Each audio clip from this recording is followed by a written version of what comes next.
No, as you were those days. Not at all. But guess what? I like this film. Luckily, Coach Carswell was at least a little more forthcoming, and so here's our coach's conversation for this week. It's a coach's conversation. Joel Becker talking with Lee Summit West head coach Vinny Carswell as we move to the playoffs. Amazingly enough, here we are one season later, and all we've done is change venues as we meet Liberty North again. Different situation, but certainly everything starts anew when the playoffs start. It does, and we didn't think we would fall to the 8th seed, but we still in our hearts feel we are a good team. Those last 4 losses with a one-score loss, we feel we can compete with this team tonight, and it's the same. It's a flip scenario where they came down, but I think it's going to be a great game. Yeah, I do too. I mean, Liberty North has exceeded expectations all year long. They are definitely going to be a tough team to beat, but we talked about this last week. I seriously think that any team in this district can beat any other team in this district. I do too, and you look at the records and you look at face-to-face competition. Sometimes you don't want to look at that, but it's all been pretty even. And their schedule, Liberty North's schedule, has been a little bit lighter than ours. They're still a very good team, and they're not 9-0 because they're bad. It's going to be a battle. It definitely will be. But the one good thing that we have is that we know that this team is capable of playing better than they have been, and there's no reason why they couldn't start doing it tonight. I agree, Joel. And that's what we talked about. We talked about all 3 phases. We've talked about, our offense did a great job last week. The defense, faltered a little bit. And we just got to put all 3 phases of the game together. Just tell them that it's Staley we're playing. Exactly. Well, hey, this is Liberty North. This is Greg Jones. Same thing. So what are we looking at in terms of how do we defend against Liberty North? Well, they got some keys that I think we picked up on in film, and they're going to try to run the ball. They got the 2 big running backs. They've got a really good quarterback that throws the ball good too. So I think we've got to stop the run. We got to make them throw it up. The wind, is blowing a little bit. I don't know if it's going to be a huge factor, but we've got to control the ball too from the offensive perspective. So those are things that we want to do. And the wind may die down as the night moves on a little bit. But as far as our offensively, I would assume hanging on to the football has got to be of utmost importance. Yeah, any playoff game, whoever wins the turnover battle is going to have an advantage. We definitely want to have that advantage tonight. And then kicking game it can also be a factor as far as field position and all that other stuff. Sure, and Sammy's done a good job punting all year. Sammy Cooper, and then I'm sure we're going to have some field goal attempts. We've got a lot of confidence in Cole Stewart. We're going to make sure that our line up front is doing what they're supposed to do too, as far as giving him protection. I would say that if we do manage to block a field goal, make sure that there's somebody behind you when you toss it. But of course, that doesn't apply in high school. No, not here. But all right, so injuries this week?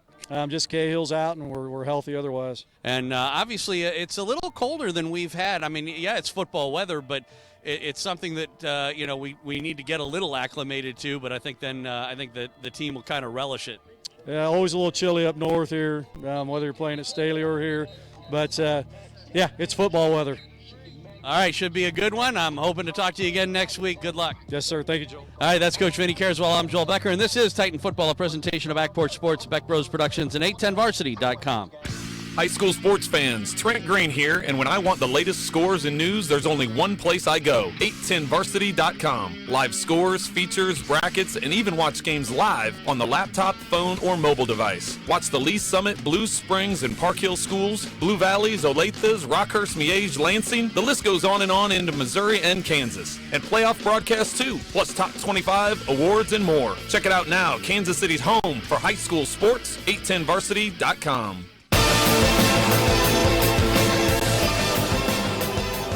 We are back live here in Liberty, Missouri, Zaxby's Field, as the Titans about to take on Liberty North in an 8-versus-1 seeding matchup between the Eagles and the Titans. The Eagles have won the toss. They have deferred, so we're going to get to see Titan offense when we get started with this game. Before we head away for our for opening kickoff, I wanted to give a quick shout out to both the boys and girls cross country teams and our own intern Ethan listening in. Where are they?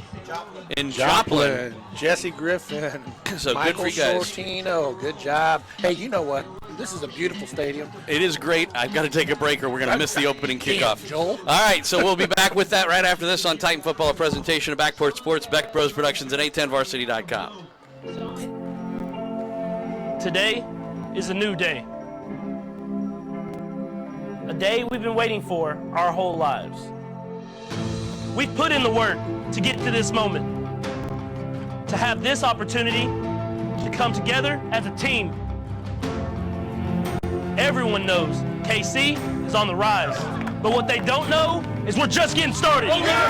Community America, powering the rise of Kansas City.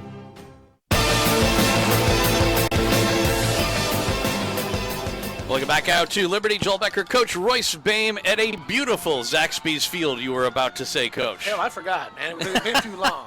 It was 30 seconds. Not only is this a beautiful field, the popcorn contest goes to Liberty North. They do have nice containers compared to the paper bag you seem to get everywhere else. I tell you what, that was nice and salty.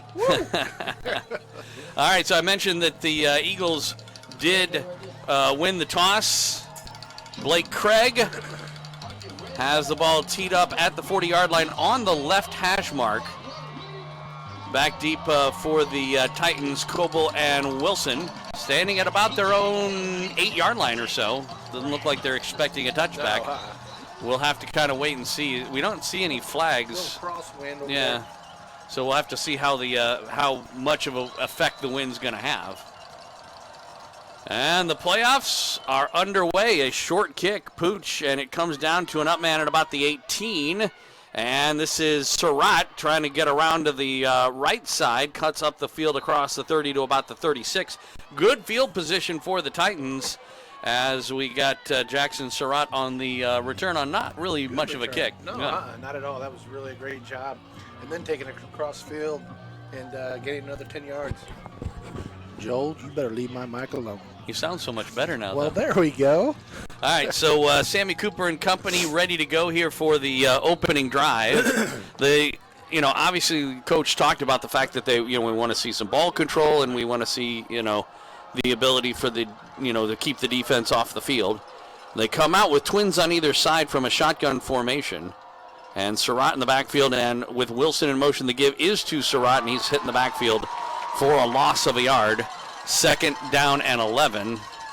And the umpire was taken down, He too. sure was. He's getting up, seems to be okay. And would not take a hand for assistance. I don't know why. He's a little upset. I guess so. Have you seen much of Liberty North play this year? No, I have not. I've been honestly, I've just been following the scores, and they've been beating some good teams. They certainly have. Give is to Wilson, trying to get around the left side. He's got some running room, cuts up inside across the 40 to about the 41, maybe 42. It'll be a pickup of 5, but it'll set up a 3rd down and 6. Let's call it a 3rd and 5, actually. They gave him 2. No, they moved it back to the 41. 3rd and 6. And, Vinny made that comment about them not having a very tough schedule. Well, you know what? Our 4 losses are to teams that they beat. Yeah. So we'll see.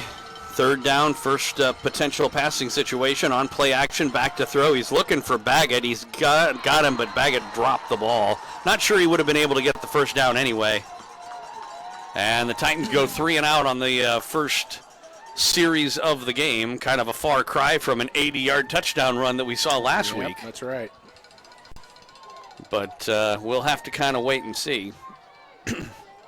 Cooper standing back at his own 27 to kick this away. I believe Bennett is back deep. Plenty of time, and he runs up and finally kicks it, giving his team plenty of time to get down there. Takes a Titan bounce. Inside the 20, down to about the 18. Well, that tells you right there that there is a possible fake punt. Well, certainly. He ran up to the line of scrimmage. just to see what kind of reaction would get off. Right. Well, they weren't coming after him at all, No, so not at all. he knew he could do it. And certainly Sterling Edwards is going to put a little mental note, no doubt, as well as the special teams crew, no doubt. No doubt. And Vinny Carswell as well.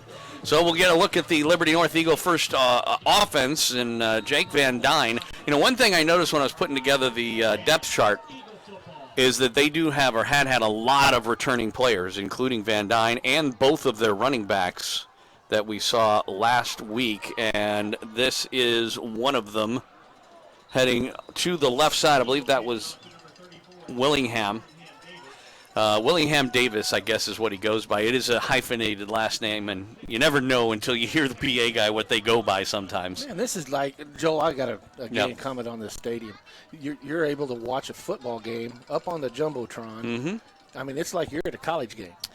You know, it's atmosphere type. It's funny that you put it that way because you know, of course, that's in my history. I've been a college broadcaster, and in fact, one of my first job was college broadcasting, and they did have a Jumbotron. It was actually at the Superdome in New Orleans. As the second carry goes up the middle for a yard or so, it's going to set up a third down about 3. And the funny thing was there, sometimes the where we were booth space wise, when the play would get to be back deep into the end zone, I would actually sometimes watch the Jumbotron as opposed to actually watching the play, because you could literally see the play better, you know, using the zoomed-in camera than you could by trying to watch it. Big test for the Titan defense here, third and a long 2 or a short 3. We'll see if they go to the air for the first time as they go empty backfield. And Van Dyne looking, he's getting a rush, eludes one of them. Now he is hit and sacked. Devin Force got there first. He had a little bit of help at the very end by Benedetti, but it was mostly Force. And the good news there, now that was a great sack, but at the same time, what made that sack was having no one to throw to downfield. Good coverage by the Titans there. And so both teams end up going 3 and out. And in fact, on the sack, that's going to push this kick all the way back into their end zone as Braden Pressler standing about 3 yards deep in. Titans have Fredrickson, who has taken over the punt returning. Oh, and he drops it, and then he kicks it very short. It's going to bounce or go out of bounds, probably definitely inside the 30, maybe even inside the 20. And the Titans are going to get essentially what is almost like a turnover at the 24-yard line. Boy, the punter there, Pressler, fumbled the snap. Interestingly, he really wasn't getting much of a rush, but he hurried the kick. He did. And then, you know, it went off the side of his foot and did not go very far at all. So the Titans get a gift there. Oh, Joel, I tell you what, you told that story about having to watch the Jumbotron. I'm kind of sitting in the spot now. Yeah. I watched the Jumbotron on that one. It may be easier than trying to lean over and see out these windows here. Pistol formation for the Titans on first down. It's going to be a throw, and it is incomplete as Russo dropped it. That's true passes in 2 drops, and you got to wonder how much of it is the hands of these receivers not being used to the cold. Well, I tell you what, there's usually these gloves are made pretty tacky. Yeah. So that's what's kind of got me going right now. And because those are 2 catchable balls. Oh, absolutely, they should have been clearly. And Russo is wearing gloves. Baggett's not on the field right now. Haven't targeted Cardell yet. He's in the slot on the right side on second down, and it's going to be a give up the middle. And Wilson, not much there as the linebacker DeMeyer got in from behind and took him down as he got to the line of scrimmage. It'll be a gain of 1 and set up a third down and long. The good news is the Titans are starting this drive almost in field goal range. They are, and I tell you what, I'm really noticing right now is the receivers are running on running plays. They're running some routes. I think they're trying to give Sterling a look at some calls. Baggett does have gloves on as well, by the way. Pistol formation, twins on either side. Third down and 9. Back to throw Cooper. Looking, he'll throw right side. It is high, incomplete, off the hands of Russo again. And he probably would have been short of a first down anyway. Oh, what a tough throw right there. That's throwing across field. It is, and I'm not really so sure it was the right decision to make either. I don't think it was the intended throw. He was looking to his left. He came back to his right. Well, and I tell you what, looking to the left, the receivers didn't run routes very hard. No, so they did run a little crossing route there to the right. Right, so you kind of knew that he wasn't going to throw the ball to the left, even though he was setting up to look it. Well, Vinny said they had a lot of confidence in Cole Stewart, but apparently not enough to kick a 40-yard field goal because they're going to go for it here on 4th down and 9.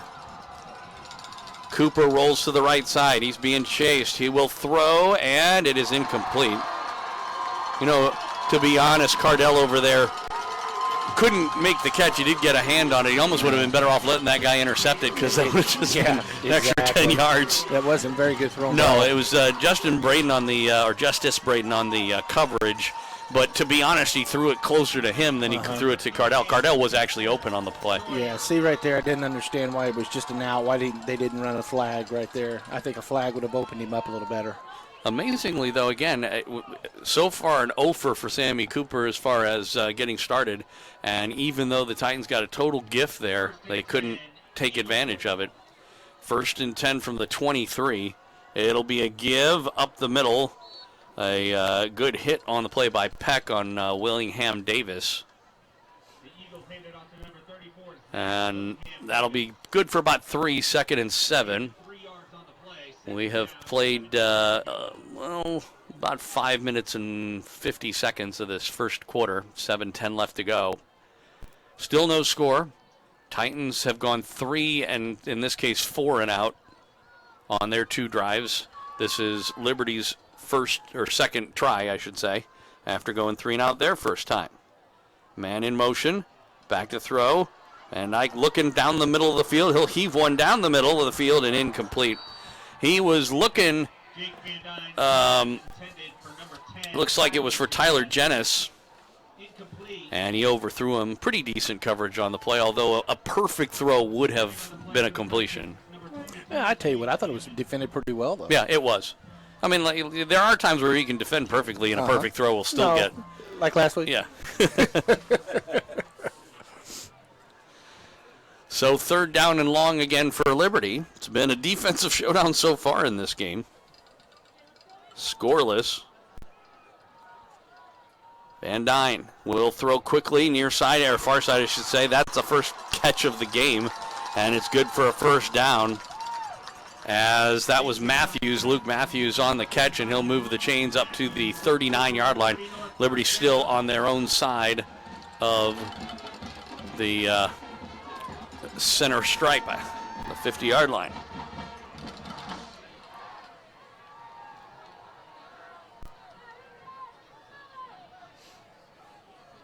From the 38-yard line, 1st and 10, Eagle So Van Dyne looking at 4 down linemen from the Titans, and it is a give, and making a nice cut up the middle is Warren Bennett the 3rd, who will pick up about 6 yards, set up a 2nd and 4. That was actually intended to be some sort of a jet sweep. It technically would go as a pass. I thought that was maybe a zone play where he got to read the cut back if he needed to cut back. And he did. And we made the right choice. No, it was the right choice. Yeah.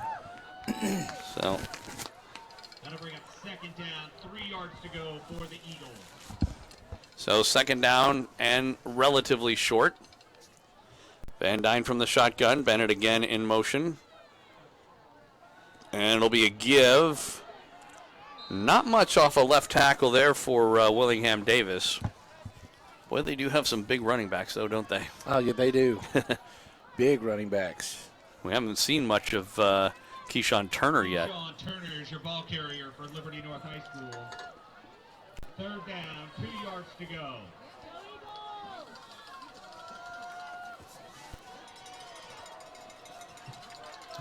Wind looks like it's kind of picked up just a little bit. Going across from west to east. It's kind of hard to tell because, you know, we're looking at that flag, which is kind of off the side. The American flag, I mean. 3rd down, about 2. And it is Van Dyne being chased, thrown over the middle. It is caught, but not enough for a 1st down. Good defensive play there by Fredrickson. Intended and caught by Bennett. But he gains nothing on the play. It'll be 4th and 2. And I tell you what, if Bennett would not have slipped right there, it's hard to say what kind of play was developing there. Well, he was hit pretty much immediately by Fredrickson. Had a pretty good penetration there, though, by the Titans getting in Van Dyne's face. 4th down and 2, and I think they're going to call timeout. Looked like they were trying to draw the Titans off sides, and almost did. They did. Well, one of the Titans did flinch, but he never actually crossed the line, or at least not according to the officials. And so, with 4 minutes and 14 seconds left to go in this first quarter, they stop play, and I presume they'll probably punt it away, but you never know. Greg Jones, who knows? Well, you know, basically, based on what I've seen so far out of the Titan offense, if I were the Eagles, I certainly would not take a chance here. Although they don't have to be worried. I mean, heck, they gave them the ball at the 24, they couldn't score. Right. So what's the difference if you give them the ball at the 47? But I'd play field position, and they are sending their punting unit out. But you never know. There's always the possibility of a fake in the middle of the field. The Titans only send the one man back, Fredrickson. He's standing about his own 20. Now, of course, the last time, as we mentioned, the snap was a little low and was not fielded cleanly. Their running back, Willingham Davis, is one of the up man. It was a high snap this time. He got it, and a pretty decent kick. And Fredrickson let it bounce at the 20.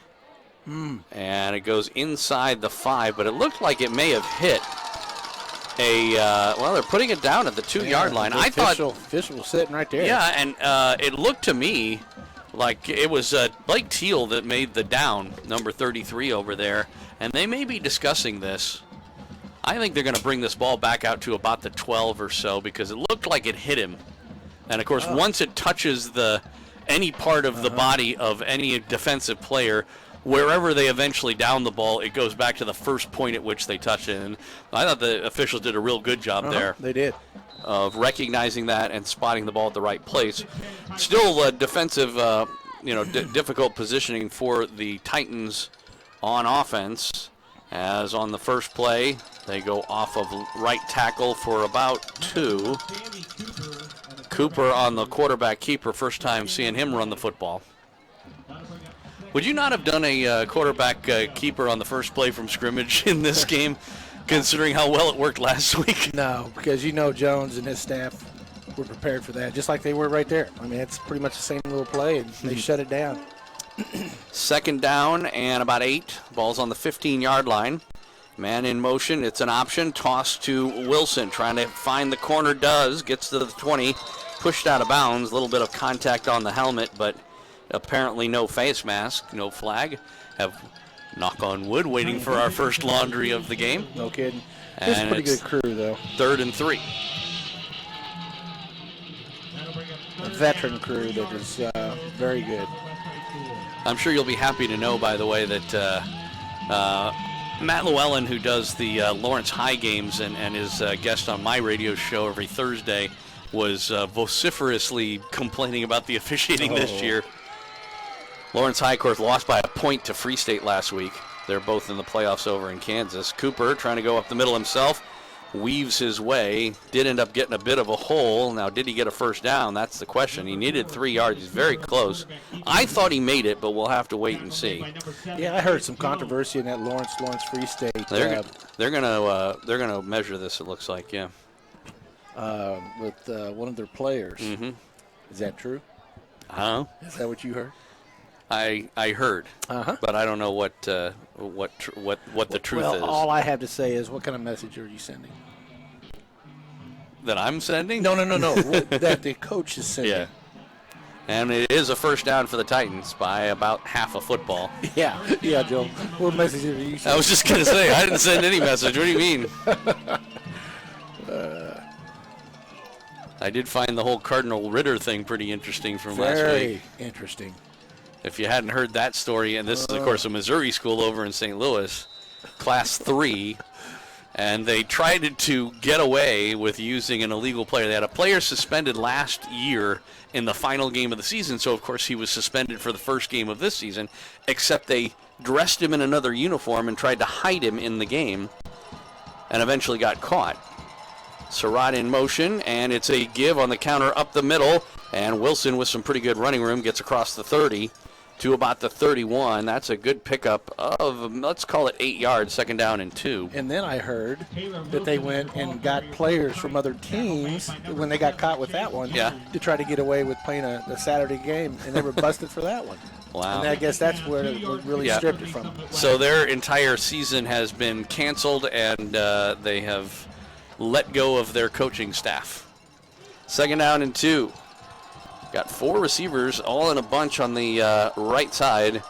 1 man on the left. Empty backfield, and it's going to be Cooper up the middle, waiting for a hole to open. Gets it, and he'll get a 1st down. Titans moving the football for the first time in the game.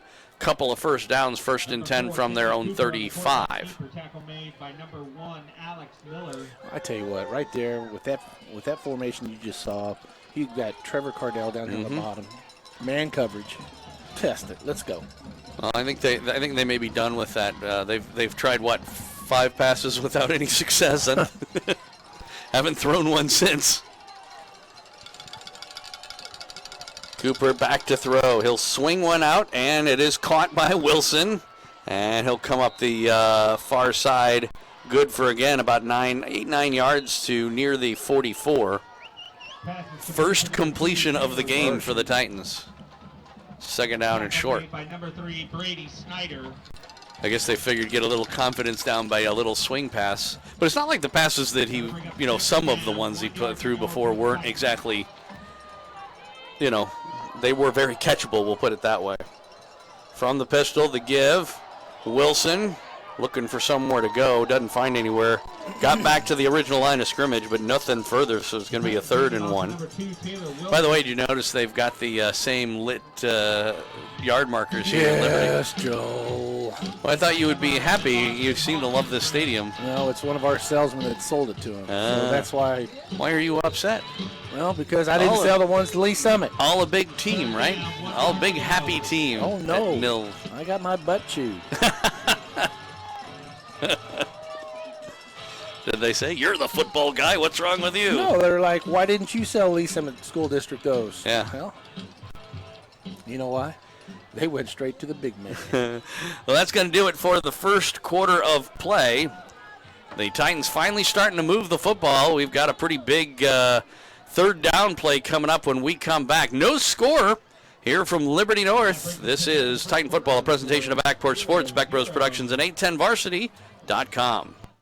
Cryotherapy is an amazing recovery tool for athletes at all levels, and Casey Cryo in Lee Summit has the latest technology for athletes to recover in a quick and natural way. 3 minutes and a state-of-the-art nitrogen-cooled cryo chamber helps aid muscle soreness, joint pain, raises energy levels, and more. Casey Cryo also offers Normatec compression therapy, which massages sore muscles and joints to get toxins and lactic acid flushed out. Recover quicker at Casey Cryo in Lee Summit, just off 50 Highway between Chipman and 3rd, next to Genesis.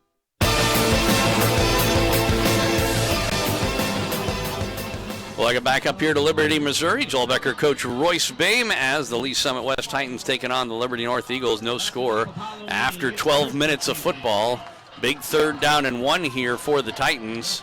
They're on their own 44. They've gotten a couple of 1st downs, but want to keep this drive going. Been mostly on the ground. Titans come up quick. Oh, it was a bad snap. Cooper was able to field it. It hit something on the way through. What must have hit one of the upbacks. And Sammy Cooper unable to gain the 1st down. In fact, lost a yard or 2 on the play. It'll set up a 4th down. Now this is, though, an interesting, you've got to figure that Liberty North is going to be defending against a potential fake here. Because if they do what they did the last time, Sammy Cooper's going to run right for a 1st down. He is standing in punt formation back at his 28. Oh. High snap. They are coming after him. Boy, almost got to him. Good kick. And it takes a Titan bounce inside the 15 down to the 10-yard line. And so the Titans, if nothing else, have been able to change the field position situation after that drive. And just like we said, not surprisingly, they definitely came after him that time. They came after him, I tell you. Well, because you had to. They just about blocked that thing. It was very close. So, 1st and 10 for the Eagles from their own 10-yard line. Titans have stepped up defensively in this game so far, overall. Eagle football. They've been doing a pretty good job against the run. Yeah, you know what, Joe? It's been a pretty good football game. On the first down play, up the middle for a couple of yards, and that was actually Turner on the carry, Keyshawn Turner. Eagles handed off to number 44, Keyshawn Turner, short gain on the play. And it'll be a second down and long for the Eagles. Just underway, second quarter. Scoreless game. Try and keep an eye on some other District 4 scores as the day goes along. Well, just like you said, anybody can be beaten tonight. Man in motion, and from the pistol, another give up the middle, slip, and taken down again for no gain. Also Turner on the carry. Good pursuit by the Titan defense, but that was helped out by a bit of a slip as he was trying to make his cut. Looks like it's turf's a little slick. You know what? Well, you know, it's a cold day. It is. As it gets later on, sometimes you get a little sort of dewy condition on the turf. Slipped near the line of scrimmage. That'll bring up third down. Third down and 9. That was probably a loss of a yard. They'll go pistol again with two wideouts on the right side, and H-back to the right as well. He moves in motion. Van Dyne on play action, throws. It is caught, and it'll be good for a first down. As Bennett again caught from behind, taken down up at about the 30-yard line, but not before he was able to pick up about 14 yards or so, 13 on the play, and move the chains. First and 10 Eagles.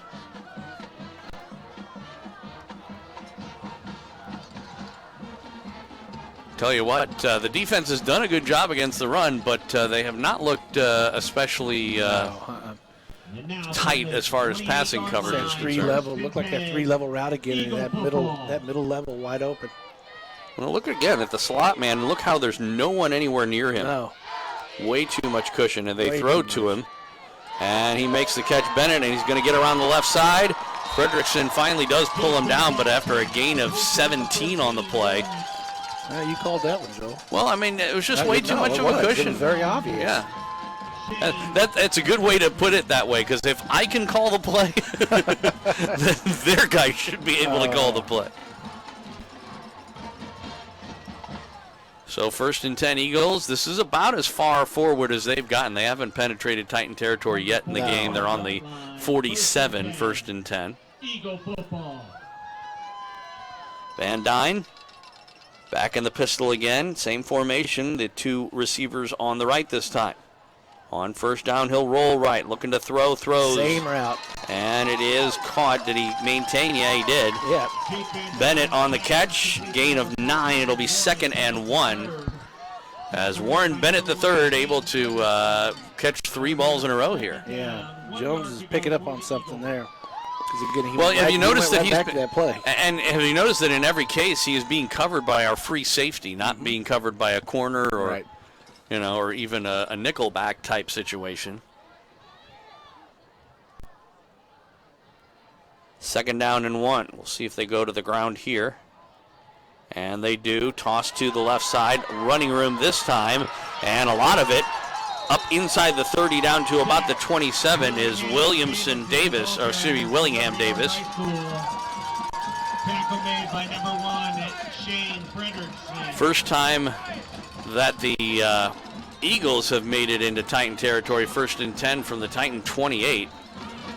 The Titans had the ball in Eagle territory on a gift earlier, but weren't able to do anything with it. Tell you what, Coach Jones is calling a good game right now. He's mixing it up. Official timeout on the field. I'm assuming it's a equipment issue for Fredrickson. As the coaching staff out there to take a look on it. I don't know if it's a snap issue on his helmet. It looks like that's what they're looking at.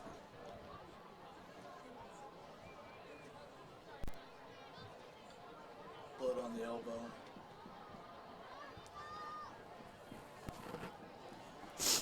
Yeah, it could be that they're trying to get a little blood off of his body.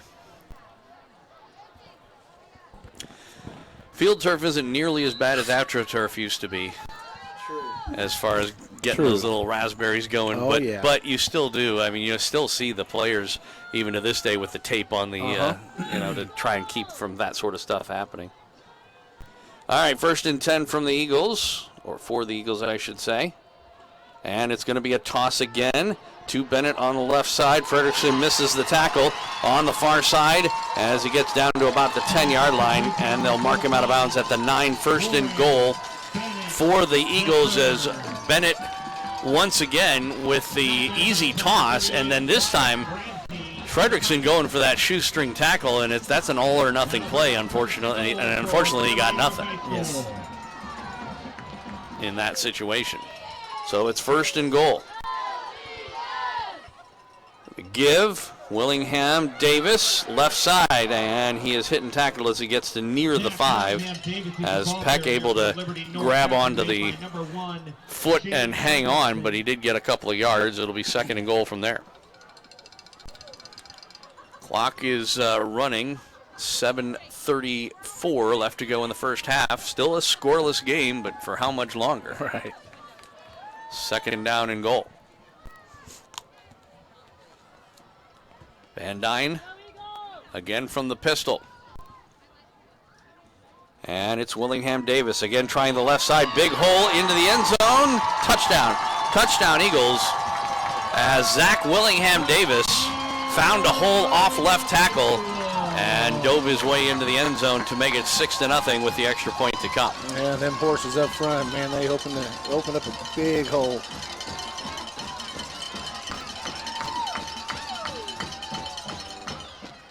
Well, they do have a very good running team. You know what? We get to see replays here, too. You gotta like that. Extra point. Snap back, ball down, kick up, high, long, and it is good. So 7:14 left to go in the first half. And the Eagles strike first. They lead it 7-0. Back with a kickoff coming up after this on Titan Football, a presentation of Backport Sports, Beck Bros Productions, and 810varsity.com. Whether it's a car accident, storm damage, or a fire, when the unthinkable happens, it doesn't matter if you saved money in 15 minutes. In this moment, it doesn't matter if your neighbor has the same insurance you do. In this moment, what matters is that your independent insurance agent and the company that stands behind them have you covered. Auto Owners Insurance, the no-problem people. Visit Briar Payne Mead Insurance in Kansas City today at bpminsurance.com or call 913-402-9576. That's 913-402-9576 and ask about Auto Owners Insurance today. 7 minutes left to go in the quarter, as Blake Craig has the ball teed up on the left hash mark, 40-yard line, ready to kick it away. And again, a short kick will be taken by Surratt at about the 22, and it was dropped, but he fell on it at about the 25. Looked like we'd have some pretty good field position again, and 25 isn't bad, but it could have been a lot but better. You could see his eyes. Yeah. His eyes went away from the ball. So the Eagle offense finally getting untracked on that drive. The Titans showed signs of that the last drive they were on, but stalled out around midfield. And it, was unfortunate that the last play was kind of a broken play, a bad snap.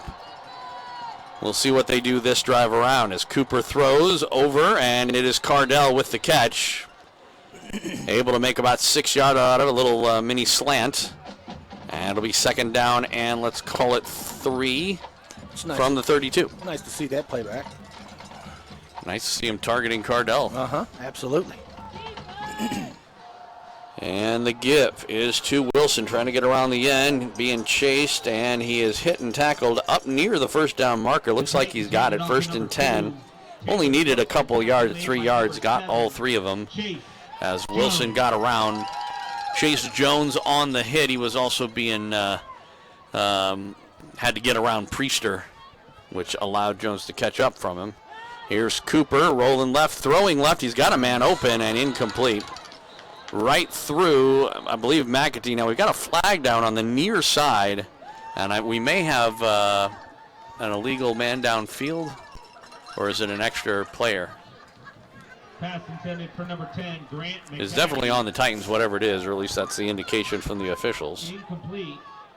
There is a flag on the play. And it is an illegal man downfield against the Titans. Ineligible man downfield. So that was a situation where it looked like, off the original play fake, Cooper might have been supposed to run and then decided to throw it, and that, of course, messes up your front line.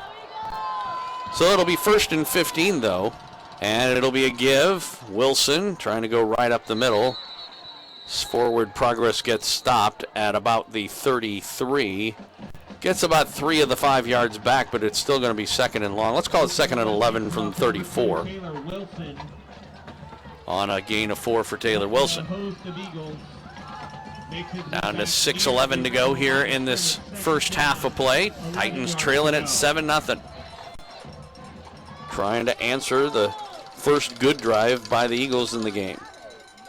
Cooper back to throw. He'll swing it out and incomplete. Looking for Wilson, and I'm not really sure. It looked like the ball might have been tipped, but it still could have been caught though. It was catchable ball, but it was tipped. It'll be 3rd and long. 3rd and 11.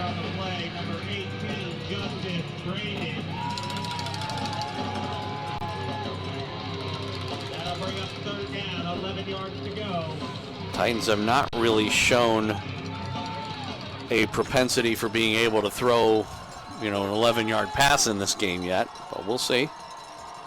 Twins on the left, back to throw. Cooper's had time. He has times here. Throws. He's got a man wide open. Cardell makes the catch. 20, 15, 10, 5. Touchdown. 67 yards. 67 yards from Sammy Cooper to Trevor Cardell. A little bit of a heart stop there at the very end as to whether or not he's going to have that ball knocked out of his arms right at the end. Now, what's the deal? Is there a flag down? I think this one may be coming back. An ineligible man downfield again against the Titans. That doesn't seem possible because that was a straight drop back. Boy, this is one of those times where I wish we had that replay to look at. Because I don't see how that could have even possibly happened. No.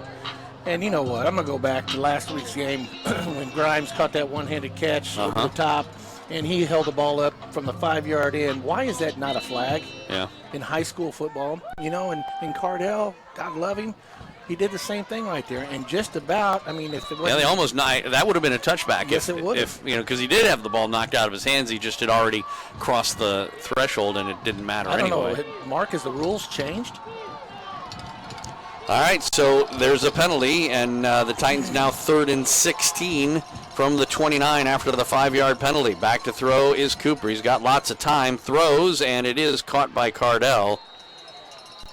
Didn't get a very good spot because he had that at the 39, but they're only marking him at the 38. But it doesn't matter. He's going to still be about 8 yards shy of the first down anyway. Boy, what a change from what would have been a 67-yard touchdown pass. And, boy, was he wide open. He was wide open. He had 5 yards on him, Joe. Yeah, and a good throw by Cooper. He had plenty of time. We haven't seen him have time like that in, 5 games. No, because they're all downfield blocked. Well, but that's what I was going to say. I still just don't understand how that's even possible. Because, again, that happens sometimes when you're trying to set up a screen. Sometimes it happens when a running play, high snap, Cooper pulls it down. He does kick it away. Line drive, rugby kick, takes a great Titan bounce inside the 20 to about the 19. Boy, the Titans lucked out there. They sure did. But anyway, just getting back to the play, once again, sometimes you'll have you'll be setting up a screen and a guy will go a little too far down the field blocking. Sometimes you'll have a play that's designed to be a run, and then the quarterback will change his mind and pass it, and that'll cause. This was a straight drop back pass. He was in the pocket. Who was downfield? I don't know. One of the linemen. The only thing I could possibly think of is something that probably should have been called offensive pass interference, which would be if a receiver was blocking downfield. If the tight end or somebody is blocking downfield, that's actually offensive pass interference if that happens. And they may have just called it an illegal man downfield, which would actually be a break for the Titans. Toss And some pretty good running room on the left side this time around. And down the far sideline, I think he stepped out of bounds about the 30. It was Turner. But it's going to be good for a first down pickup of 11. First and 10 for the Eagles. A lot of missed tackles there. Yeah. Well, and people not even getting over there in the first place. Right.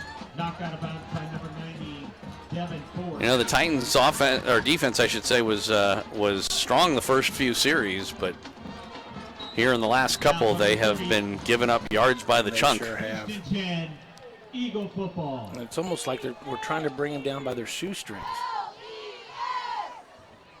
First and 10. Play clock is down to 5 seconds. Gets up to the line, and they're going to need to burn a timeout here. Play clock was down at 1.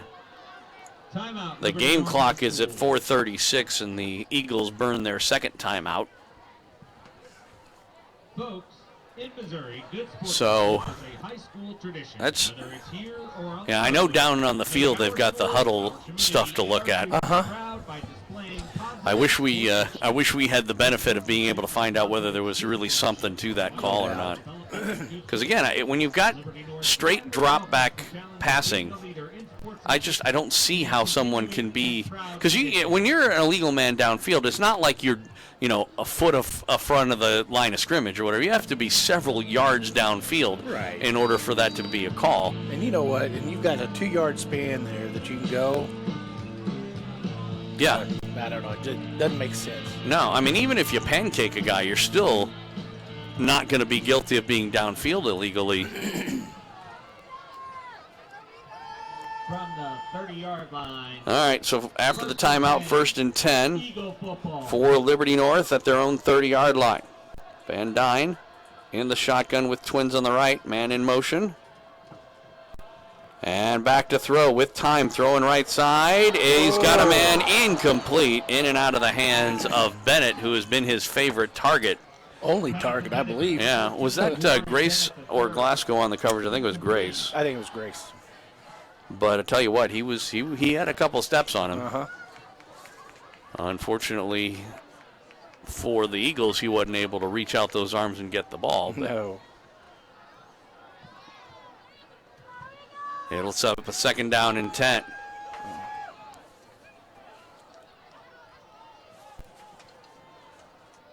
You'd think maybe they might start targeting that guy. They swing the pass over to Turner on the near side. Cuts up. He'll get a first down and more across midfield. Forced out of bounds. Bit of a late hit. Late hit out of bounds. And there comes the flag as Zachary Myers gave him a bit of a shove, and he was a good 2 or 3 yards out of bounds when he did. It's not a bad call. I tell you what, Turner's good-looking runner, 6'2", 200 pounds, senior. Yeah. Like I said, they both of their runners are big boys. Yes. And that's going to cost the Titans another 15 yards and put the ball down to the 30-yard line. Lee Summit West territory with 4:22 left to go in the first half. And like I said, the Titans, ever since the last 2 series, have been giving up yards in chunks. And they were very good against the run the first few series. Then Liberty North, Greg Jones started getting the ball outside where we're not as strong out there. Man in motion. Bennett, he'll get the handoff, trying to get around the edge. There's a flag down this time. He's taken down when he got to about the 28, but there's 2 flags, and this one, I believe, is coming back on a hold. Yeah. So Bennett with a 2-yard run. That one actually would have counted as a run and not a pass, even though it came in front of the quarterback, but he didn't hand it to him. He didn't toss it to him. But it doesn't matter, a moot point, because it's a holding call. So it'll set up a first down and 20. Holding called against Liberty North. Actually call it 21, because of course it's the spot of the foul. All the way back at the 41-yard line. So this is the sort of thing that, if you're the Titans, needs to mess up this drive. You need, even though it's a first down play, you need as a defense to be able to have plays like this not be turned around as Turner on the right side, and decent coverage that time, as he was able to get about 3, but it's still going to be second down and about maybe 19 or so from the 39-yard line. Nicholas Cole. So good job by Wyatt Ramsey to break that play up. Coming over from his linebacker position. Second down, 19 yards to go. Second down. Back to throw Van Dyne. Throwing on the wide receiver screen on the near side. It was caught by Matthews, but not much there. Good defense that time by the Titans, swarming around and preventing him from getting much after the catch. Maybe a yard or so on the play. It'll be third down, and let's call it, say, 16 or so. Maybe even 18. 18 yards to go from the 38. They need to get to the 20. Clock running with 3:03 left to go in the half. Titans have all 3 of their timeouts. I would guess they may be in 4-down territory here. I would think.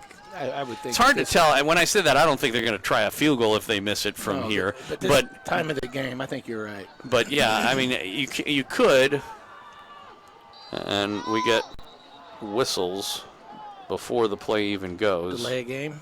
Let's see. Yes, it was. Delay a game against the Eagles, and that'll cost them 5 yards. The only and this even makes it more likely they would punt the ball away. I should say that it changes it to that they may punt the ball away.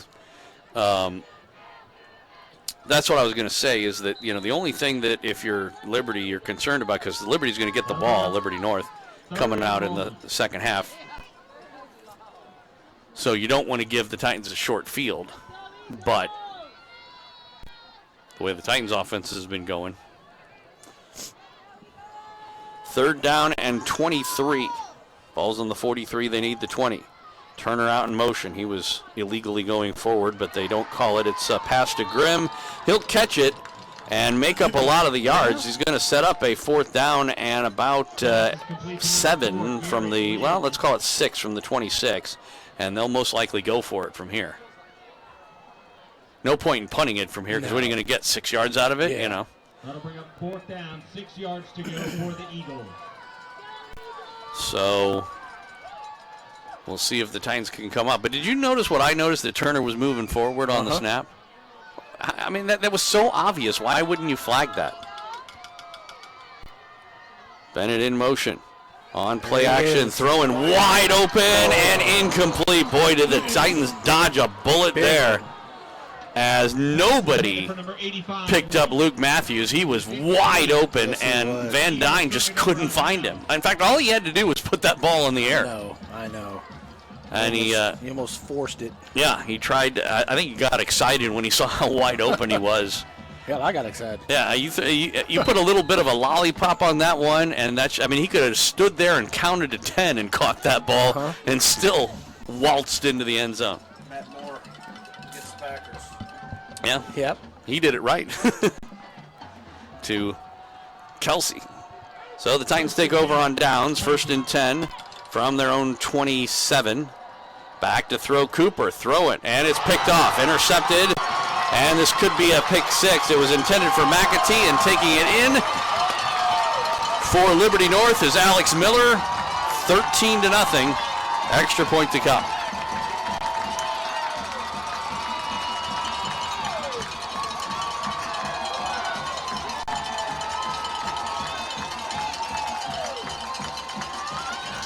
So who's that on?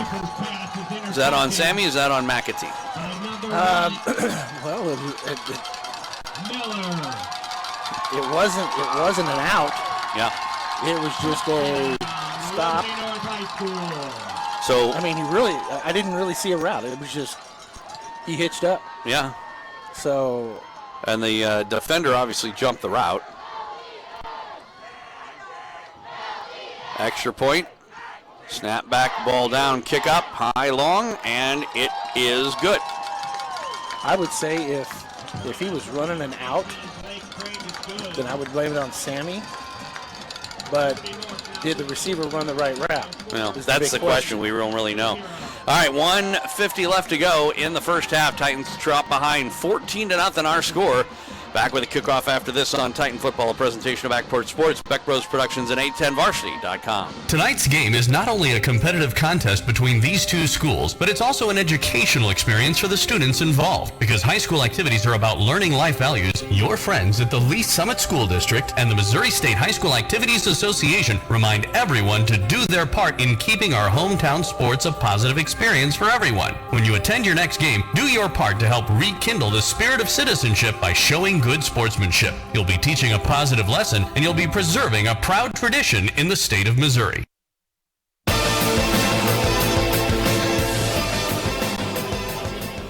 Welcome back out to Liberty in Missouri, Liberty North High School, as the Eagles and Titans in the quarterfinals of Class 6 District 4. Top-seeded Liberty North on top of 8th-seeded Lee Summit West, 14-0 our score with just under 2 minutes to go in the half.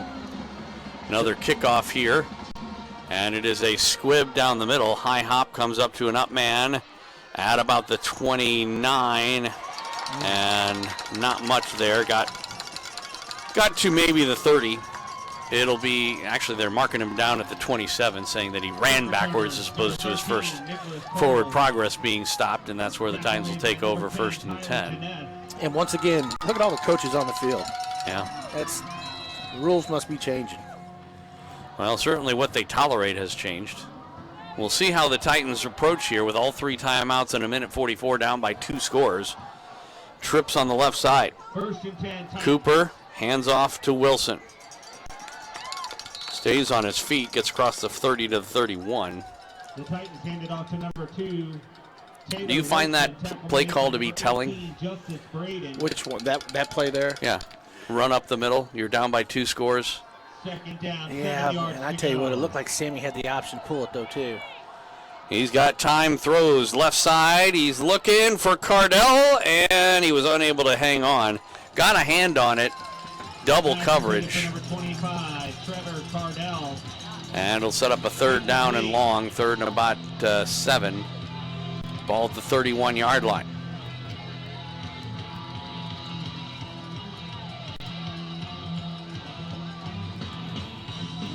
I'm not really sure just how much confidence, honestly, that the play calling coaching staff has as far as the Titans passing game today. Twins on either side. Obviously, they're throwing here. They're trying to set up a screen. They did get it to Russo. He made the catch, and he runs out of bounds. He knew he was 7-8 yards shy of a 1st down. And he just ran right out of bounds. Didn't try and get extra yards. Didn't keep the clock running, because if the Titans are going to punt the ball away, at least they could have kept the clock running here, which is what they are going to do here from the 30-yard line. That was not a smart play by A.J. Russo. I didn't understand the call there. Yeah. Well, even the screen itself, Cooper from his 15 steps into one, spiral kick. Will come down at about the 30, and it's Bennett up to the 40 and runs out of bounds. And they were looking for another flag. Could have got one, honestly. On the head, he was maybe a half a yard out of bounds. But no flag came out, and the Eagles will take over on the 41. If I'm Liberty here, I'm probably running the football. Up by 2 scores, getting the football coming out. Why take the chance of a... Well, I mean, you could, but like I said, with less than a minute to go, why take the chance of a Titan interception? Because Jones has never beat us. Put your foot on their throat. We'll see. 1st and 10. Eagle football. And they are going to throw, not that play, as they give it, and it is Jenis, far sideline, goes out of bounds. Jenis, excuse me, who wore number 30 during the regular season for some reason and ends up with 10. Knocked out of bounds. It's another thing I noticed, a lot of number changes. Yeah. Carswell. So 1st and 10. Pistol formation. Liberty again, rolling to the left side, Van Dyne throwing. He's got Jenis again. He made one man miss, and the Titans do take him down, but he goes out of bounds. I thought he was stopped inside. I thought he was inside, too. Now, they may have just stopped the clock to move the chains. I don't know. We'll have to wait and see. Yeah, he was clearly stopped inbound. And they are moving the clock. Oh, no, they said that. There it goes. Yeah, but it took like 4 seconds. They should have been doing that from immediately. Van Dyne, caught from behind by Force, throws over the middle, incomplete, looking for Grimm. Although that was, again, a bit of a dangerous play. But, like I said, that official was rolling his arms for a good 3-4 seconds before the clock started moving. Is that what you call home field advantage? Well, yeah. Although, sometimes I wonder about stuff like that, whether or not when you start getting into playoff action and things like that Misha shouldn't have some sort of a, they send officials. Why couldn't they send time crews? Back to throw Van Dyne, rolling right side, throwing right side, looking on the outplay, and it is caught by Matthews. Again, they'll stop the clock to move the chains. He's clearly inbounds at the 18. They get up to the line quickly. There is 23 seconds, and the clock is running now. First and 10, Eagle football. I believe the Eagles do have one timeout left. Rolling left, throwing left. It is caught. And once again, tackled is Matthews. Number 85, Luke Matthews, tackle made. Now this time they should not be stopping the clock because he didn't get a first. No, they did call it a first down. First and goal. Running. So it's running again with 8 seconds, and they'll call that last timeout. Liberty North High School. So they probably have enough time for one play before the field goal attempt if they choose to do that. Yeah, go for the end zone and then. As long as the pass and it's in the end zone, you're fine. They have no further timeouts, so they can't afford to do anything, like a running play or something like that. But you can definitely throw it in the end zone, take your chances. If it's not there, throw it out of the back of the end zone and get yourself a field goal try. And you asked that question with 56 seconds left to go. Yeah. Is Jones going to go for it and try to score? Well, hell yes, he is. And looks like he's going to at least get some points out of this. Something out of it. Unless there's a turnover here on this play. But, like I said, you can read into it whatever you want, but I think that the last play that the Titans ran on offense is a very telling play in terms of this season. Right. And read into that whatever you want. No, exactly.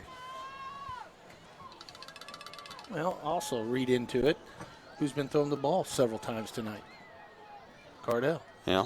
And we haven't seen that in a long time. Nope. Pistol formation here.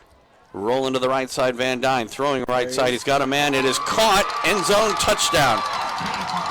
Jennis on the catch. I tell you what, he caught that ball at the 2-yard line. If the Titans could have tackled him, they would have escaped with no points.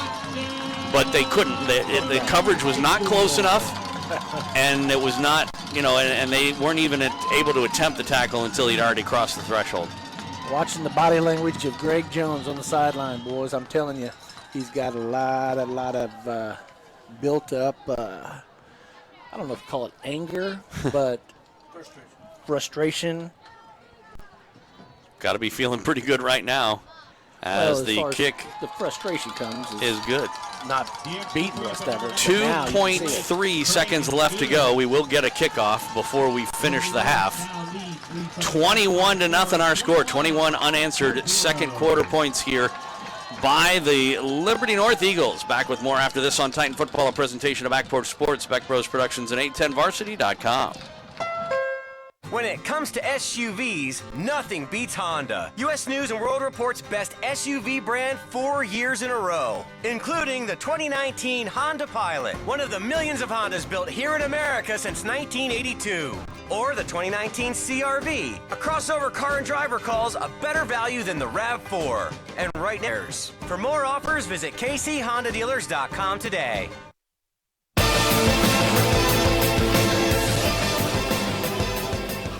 Welcome back out to Zaxby Field.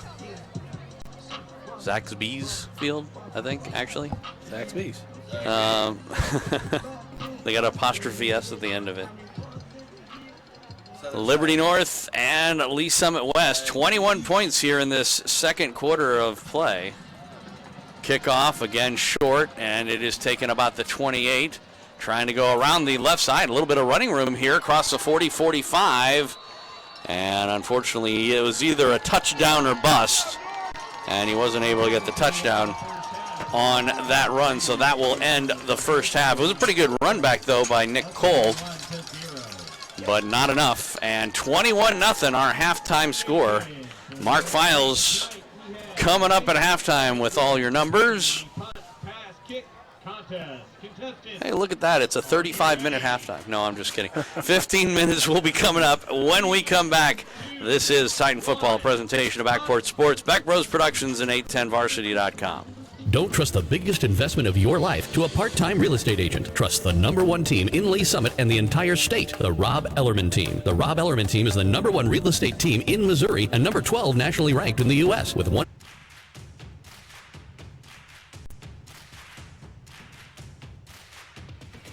Running in 2018 and 2019. Unique Painting focuses on customers' needs and offers competitive pricing, going the extra mile to make sure customers are completely satisfied. Whether it's balls and strikes, fouls, or flags, your referees and game officials are a vital part of high school athletics. If you've ever tried your hand at officiating, you know how hard these men and women work. And you certainly know that they would never miss a call intentionally. Keep these things in mind as you attend sporting events. After all, respecting officials and authority figures is one of the most valuable lessons that we can teach our students. This message has been brought to you by your friends in the Lee Summit School District and the Missouri State High School Activities Association. High school sports fans, check this out. 810varsity.com now brings live video game casts for more than 25 KC Metro schools all season long. Now you can watch and listen to the games live on your computer, iPad, or phone. Park Hill South, Miege, Aquinas, the Olathe and Blue Valley schools, and the list goes on and on. Plus, live scores, playoff brackets, rankings, and more. Get all the games live at 810varsity.com.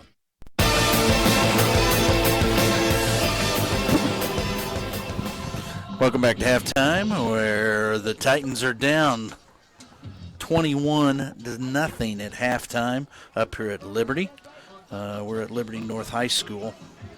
We'll get some stats for you here real quick. I was checking scores from around the district. One that caught my attention immediately was the Lee Summit Rockhurst game, where Lee Summit is up 14-0 over Rockhurst.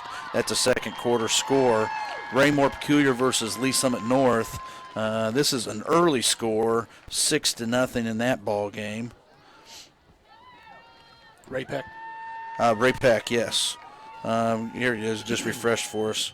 Ladies and gentlemen, let's give See what we got. Rainbow Peculiar's now up 14-7. That's late in the second quarter. Still the same score for Lee Summit. Liberty North, well, that's up on us. 21-0 over Lee Summit West. Park Hill's up 8-0 over Liberty. That's the second quarter score. What was that again? What was that? Park Hill 8, Liberty 0. They were a little concerned. I think they got some kids that are hurt, and they're just trying to get through this week right now. Who am I missing? That's everybody, isn't it? Everybody in our district.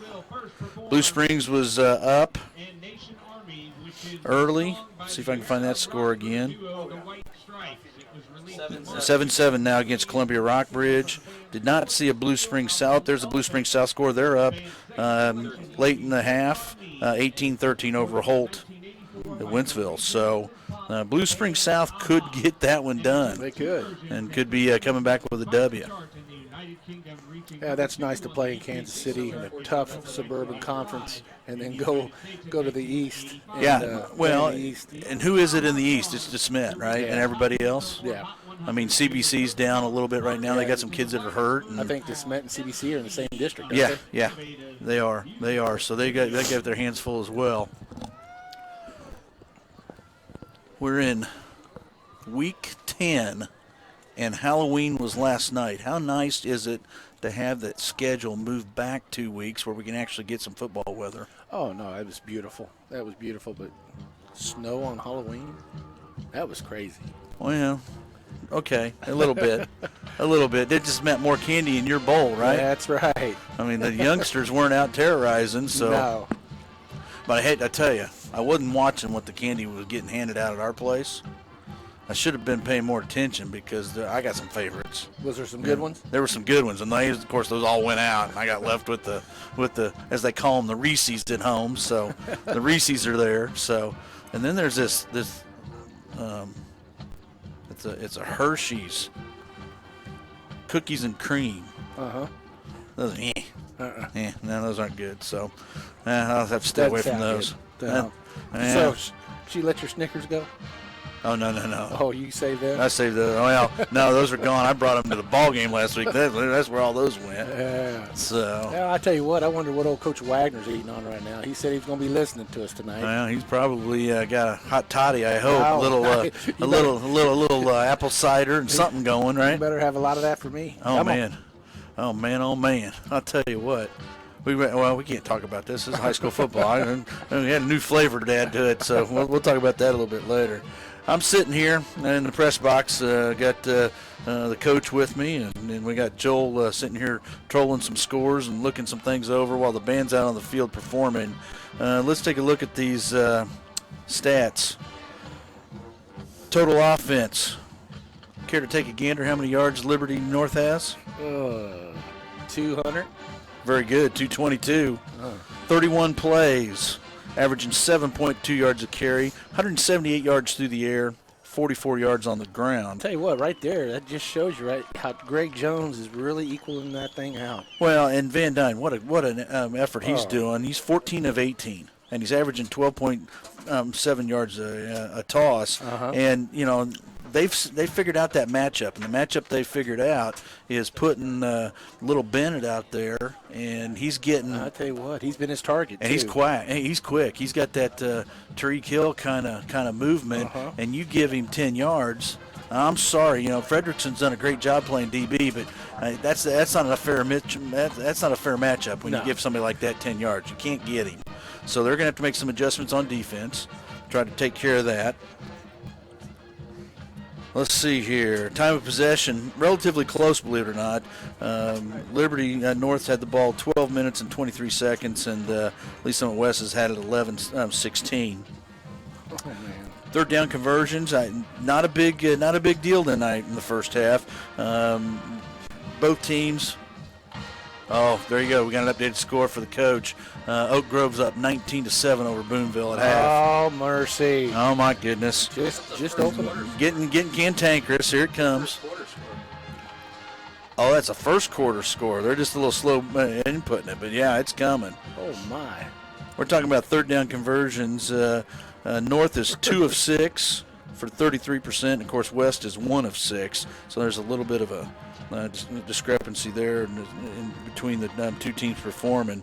Van Dyne, as I mentioned, he's 14 of 18 for 178 yards and 1 TD. On the ground, Willingham Davis has 38 yards on 7 carries. Keyshawn Turner's got 14 yards on 4 carries. The big receiver, as we were talking before, number 14, Warren Bennett, the third, 5 receptions for 64 yards. Tyler Jensen, I guess that's how we pronounce it, 3 for 38. And then Luke Matthews is coming on strong with 4 big catches for 34 yards. Looking at the Titans. Sammy Cooper, 4 of 11 for 23 yards and the 1 interception that ended up being a pick 6. Well, and I tell you what, Mark, I'm sorry to interrupt you, but that took the air out of us. It did, big time. Took the air out of us on that interception for a touchdown. Again, I thought the Titans were playing pretty well up to that point. Well, it's all year. It's been that one play. It's been that one play that's been coming back and it's biting them. And let's see if they got anything left in their tank. Yeah. That's the question. Talking about the rushing yards, Taylor Wilson, 9 carries for 34 yards. Cooper's got 5 on 3 attempts. The receivers, Cardle's got 2 catches for 16 yards. Of course, he had that long one come back on the ineligible receiver downfield call. Taylor Wilson's got 1 catch for 9 yards, and that's it, folks. I mean, it's pretty slim pickings on the offensive side of the ball for the Titans. Total offense, 61 yards on 24 plays, averaging 2.5 yards per play. That makes it pretty darn difficult to compete when you're unable to get that ball moved. Very tough, very tough. Mark, going to some scores around the city right now, I'm not real shocked about the Lee Summit Rockers game. I'm not either. I mean, Rockhurst is... they've been playing up and down. Yeah, it's been an emotional year for those kids. I mean, they've had some issues with the student body. Some folks have had some accidents. I think there's been another death in the student body, so the kids have been dealing with that. And their head coach is going to retire after this year. And Coach Severino did not want to announce it at the beginning of the season, and the administration made him or requested that he did it. And because they wanted to make sure that he got his tour and got all of his accolades that he deserved. Right. And he deserves that. But he also smart enough, been around long enough that the kids, they react to that kind of stuff as well. They do. And I tell you what, you're hearing it, the rumbles coming out of Rockhurst is that they want to fill that position. They want to fill that position before Christmas. Oh, yeah. So how do you do that when you are looking for teachers or coaches that are in the public school system? They can't actually they can interview, but what do you do? How does that work? Can they recruit? They don't recruit. Wait. That's against the rules. Wait a second. Rockhurst? I mean, Catholic schools? Yeah, Catholic schools don't recruit. They give scholarships. Yes, they do. Blue Springs South's up 25-13, starting the third period now. Yeah, but they've cut back on those scholarships. So, I mean, this is just ears out in the public. Right. I'm hearing that there's already been a group organized by Rockhurst. Yes. And they've already been reaching out. And yes, they might look in Kansas City, but who says they won't go wild card and go outside the city and bring in some big hitter? Oh, no doubt. No doubt. I mean, I think they're going to have a new president after this year. Yes. So. Yes. What about the scenario with the coach that is at Lawrence? He was at Pitt State, correct? He was at Pitt State, came back to Lawrence, and decided has turned that program around. Turn that program around. What small college coach is sitting around out there that would be looking at an opportunity to come back and would take on a Rockhurst opportunity? Oh, well, I think first off you got to look at your Baker Benedictine. Yeah. Benedictine cat. Hey, that cat's been there forever. I mean, he's part of the foundation, man. I mean, I tell you what, they don't name buildings after him; they just build them on his back. I think. True. And you know what? And this is one thing that we don't know, Mark. We don't know the pay scale. Sure. For the private schools. Yeah. So I think that's got something to do with it. I think that's got to have an attraction to it. Yeah. And so that's why I see a retired coach. Sure. Somebody wants to draw his retirement and then go ahead and coach at a private school. Well, and that makes sense. Yeah. So when are you putting in your application? You know what? It's so funny because I've had several phone calls that people have been listening to 810 radio. Yep. And they said my name's been flying out there. Yep. Well, Mark, I'm here to tell you, I pulled my name. You did. You're not going to. Okay, what about the trainer position? I understand they need a new trainer. You know what? That might be I might look into that. Okay, all right. What about a coordinator position or that's a D-line coach? Yes, I'd be very interested in something like that. Somebody to sell them the line markers. You know that there's an opportunity over there if you get you.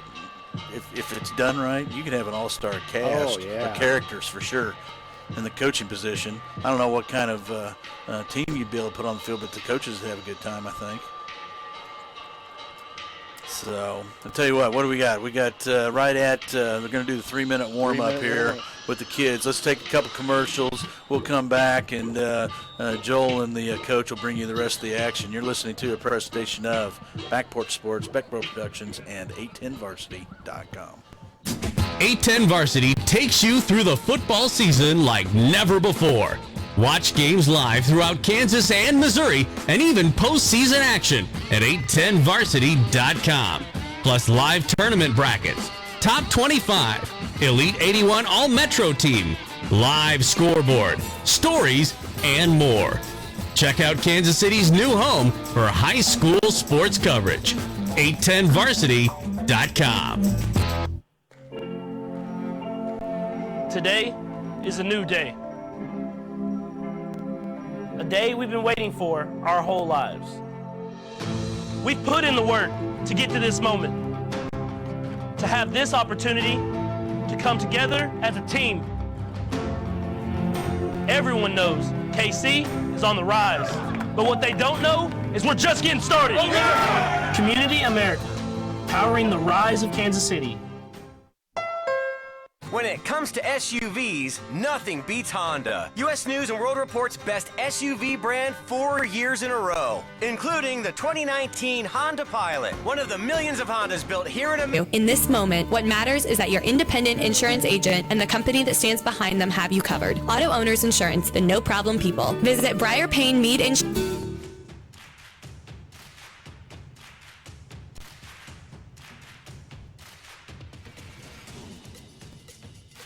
Time at uniquepaintingkc.com or call today at 816-500-7759. That's uniquepaintingkc.com, a proud supporter of 810 Varsity and Metro High School athletics. Role models are more important than ever in today's society. You can serve as a role model for others the next time you display good sportsmanship at a high school athletic event. Good sports are winners and are also vital to preserving our fine sports traditions. So the next time you attend kickoff of the game for Cole Stewart, amazingly enough, since the Titans took the opening kickoff. But I want to see some fight here. I want to see the Titans fight back. And yeah.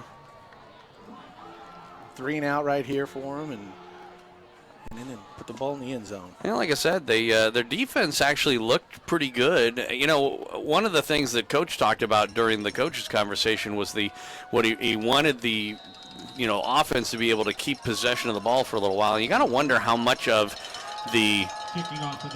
some of it was adjustments made by Liberty North, but some of it's also, that defense being on the field over and over again. Oh, look at the wind over there. It's died. Yeah, that's kind of what I thought was going to happen as we get a squib kick down the right side field at about the 10-yard line up to the 20-25, and a step for Bennett, gets out to the 40. And the kicker, Cole Stewart, actually forced him out of bounds. Great run back. Bennett is a player. For Warren Bennett III. And like you said, he's been the favorite target for Jake Van Dyne. And is now making his presence felt in the special teams department as well. So even if we were to get a 3 and out here, we're going to have our work cut out for it as far as the field position game is concerned. 1st and 10 from their own 41 for the Eagles. Eagle football. From the pistol, it is a give, and this is Turner trying the right side. He's hit and tackled. A good step up that time by Nicholas Cole, coming up from the cornerback position. And he stopped him after a gain of a yard, 2nd down and 9. 2nd down, 9 yards to go for the Eagles. Yeah, on that front offensive line there for Liberty North, they've got 3 underclassmen. Yeah. Only 2 seniors. Interesting, though, like I said, that's one thing. Among all the teams that we've played this year, Liberty North probably has, as Turner gets the toss on the left side, trying to get around left side. He does. Good job by Fredrickson to step up and knock him out of bounds, although it was down before he went out of bounds. But it was still a gain of about 4. It'll set up a 3rd down and 5. And like I said, when I was making up this depth chart, I used last year's as a starting point, which they do for all teams. And that gives me an idea of being able to see how many players are returning players, because, these are guys. And in a lot of cases, it was backups moving up to starting position, but this team probably had as many or the most of those types of players as anybody we've played all year. Van Dyne on the quick toss, and big running room up the middle of the field is Jenes. And that'll be well into Titan territory down to the 34-yard line as the Eagle offense continuing to get yards in chunks, especially in the air. Well, I'll tell you what, that was way too easy. Way too easy. Greg Jones is calling a great game right now. I mean, he's really mixing it up very well. Eagle football. Pistol formation, a little bit offset to the right. Turner with the give, trying to go up the middle. He'll reverse, and a good job by Devin Force. I tell you what, good job there. One thing that you cannot complain about from a Titan standpoint is their front four. Like you said, they did not really have a whole lot of success running up the middle or even off tackle on this Titan team at all game, including up until now. Right. The times they have had success is when they've been able to string it out to the side and rely on the linebackers. And it's not that the linebackers were playing poorly per se, but the front four is playing very well. They've played very well all year long. Yeah, they have. And continue to do so now. Oh, a low snap. Van Dyne able to pick it up. He's going to try and get what he can. Cole came up along with Force, Basil, and Ramsey. It'll be a loss of about a yard on the play and set up a third down, about 12 maybe. So let's call it a loss of 2.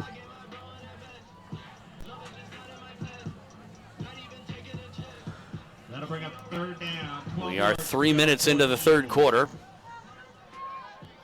Titans trailing in the game, 21-0, trying to halt this opening drive by the Eagles here in the second half and keep them off the scoreboard and keep it a 3-score game. Trips on the left side. Again, huge cushion for Bennett. I mean, look at that over there. You've got 3 receivers as the Eagles are going to call timeout. I don't know what they saw they didn't like, because I sure liked what I saw from the Eagles' standpoint. So they had trips over on the left side, and the guy who has been the favorite target of this quarterback all game is in the middle, and he literally has no one within 15 yards of him. Let's make our visitors feel welcome and give our officials the respect they deserve for doing a and no adjustments. Well, that's what I was about to say. Is you expect that the Titans, the Titans tend to make in-game adjustments, but this is a post-halftime adjustment, and they're still not really able to do it.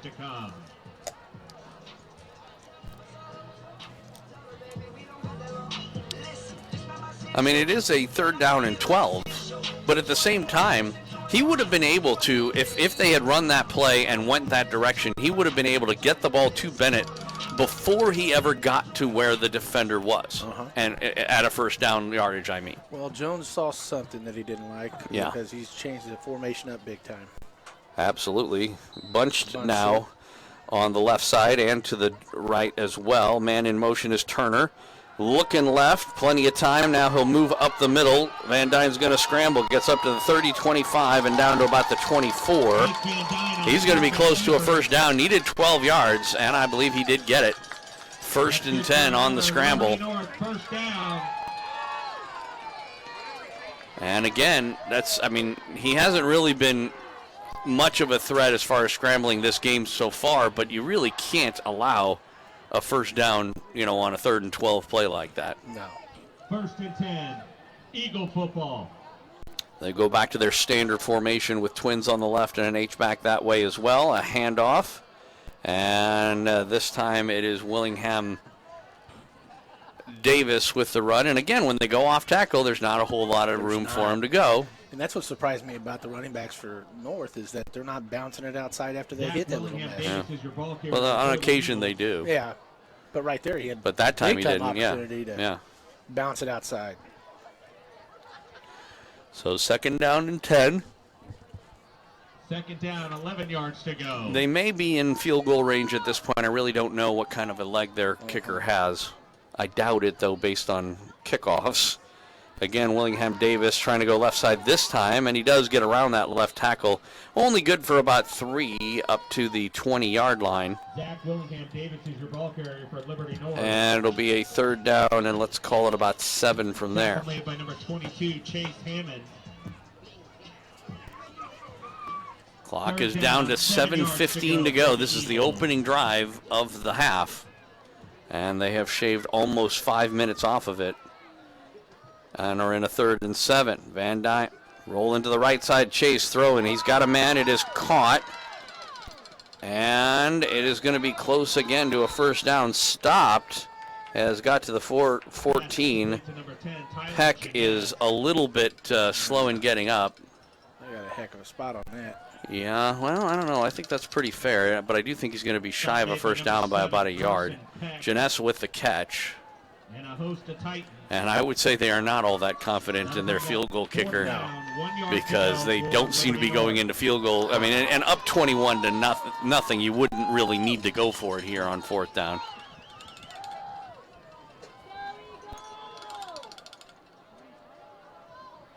Wonder if they'll go up the middle. It looked like what he was going to do when he first lined up there. And he does, and he looks like he got it. With the dive over the top. Well, I tell you what, Van Dyne, being 6'4", 200 pounds, he's got a lot of reach. Yeah. Well, and again, the key to that is the offensive line being able to go low on the defense, and which they did. Exactly what they did. Yeah. He went over the top. And he went over it, and all he needed was about a yard, and he got it. Offset pistol, toss to the left side. Willingham Davis being chased, eluded one man, and then he's knocked out of bounds by Fredrickson. Hammond over there helping out as well. Able to get back to the line of scrimmage, maybe a yard, second down and 9. Again, the clock running. We are now down to under 6 minutes, so they've used over half a quarter on this drive. Haven't gotten any points yet, but they're second down from the Titan 11. So they're certainly within striking distance, and they're running a lot of time off the clock. Throwing end zone, caught, touchdown. Guess who? The man. Warren Bennett III. And again, a little too open on a play like that. I didn't know you could celebrate like that in the end zone, too. Apparently you can. Jeez. I've only been gone for 3 years. We changed everything up since then. I always thought those were stupid rules anyway. It's football, for goodness sake. Especially in the pros. Oh, no, I mean, they get to do that now. Yeah, they've laxed it up quite a bit in the pros, although there are still some rules. Kick is good. 5:42 left to go in the third quarter. So again, they ran 6 minutes and 18 seconds off the clock and come away with a touchdown. 28-0 our score. Liberty North over Lee Summit West. Back with a kickoff coming up after this on Titan Football. Presentation of Backport Sports, Beck Bros Productions, and 810varsity.com. Cryotherapy is an amazing recovery tool for athletes at all levels, and Casey Cryo in Lee Summit has the latest technology for athletes to recover in a quick and natural way. 3 minutes and a state-of-the-art nitrogen-cooled cryo chamber helps aid muscle soreness, joint pain, raises energy levels, and more. Casey Cryo also offers Normatec compression therapy, which massages sore muscles and joints to get toxins and lactic acid flushed out. Recover quicker at Casey Cryo in Lee Summit, just off 50 Highway between Chipman and 3rd, next to Genesis.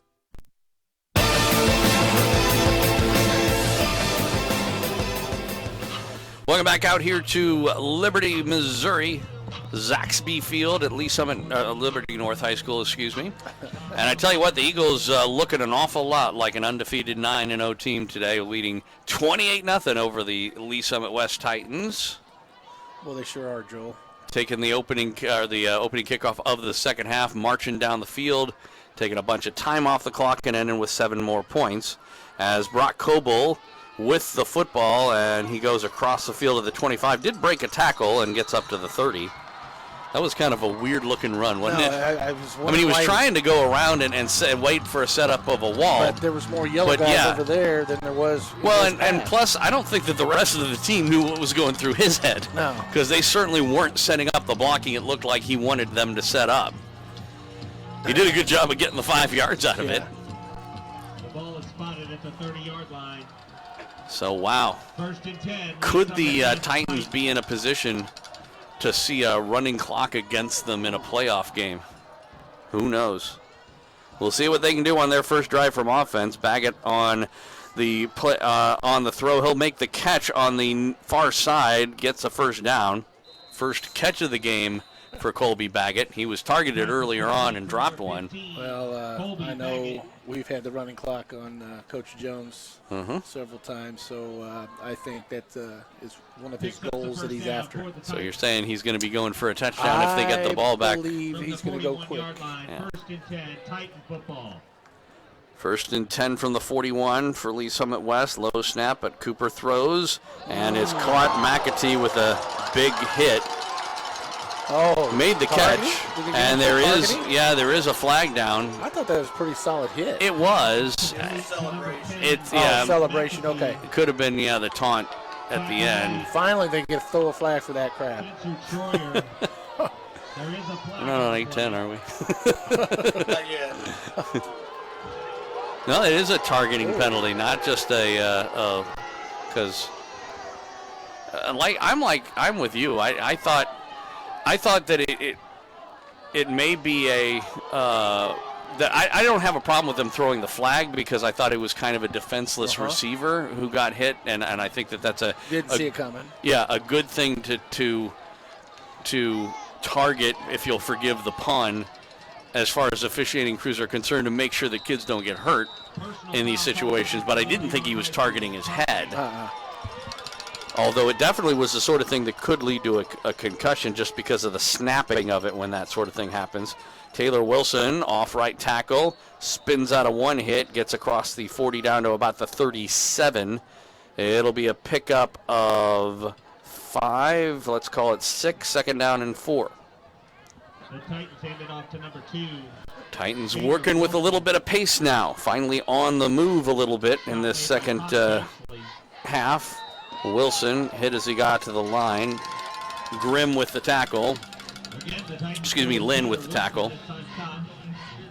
And it's a gain of a yard, though. It'll set up a 3rd down, about 3. Obviously, at this point, the Titans are in 4-down territory for the rest of the game. Now you're down 4 scores in a playoff game. Don't have a whole lot of choice. No, you don't. 4 minutes left to go in the 3rd quarter. There's still time, but it's certainly becoming a factor already. Cooper will go on the option. He kept it, which was probably the right decision, but it's close to a 1st down. He's going to need a good spot to get this 1st down, and they did get it to him. In fact, he got a full yard more than he needed to, which I thought was a pretty good spot, actually. Yeah, it was. I thought he was down right at about the marker. So the drive continues, 1st and 10 from the 32. Pistol formation, twins on either side. Back to throw Cooper. He looked like he wanted to swing it out. Instead sends it to Cardell. And he'll get inside the 30 down to about the 27. It'll be a pickup of 5. 2nd down and 5 from there.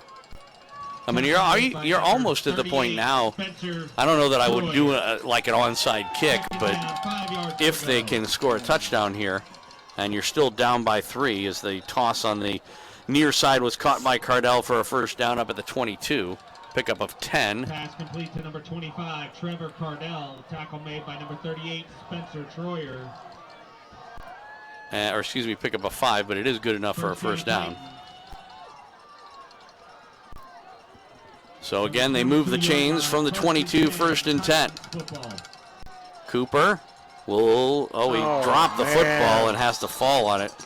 He was looking to swing it out, although I think that was going to be a fake again.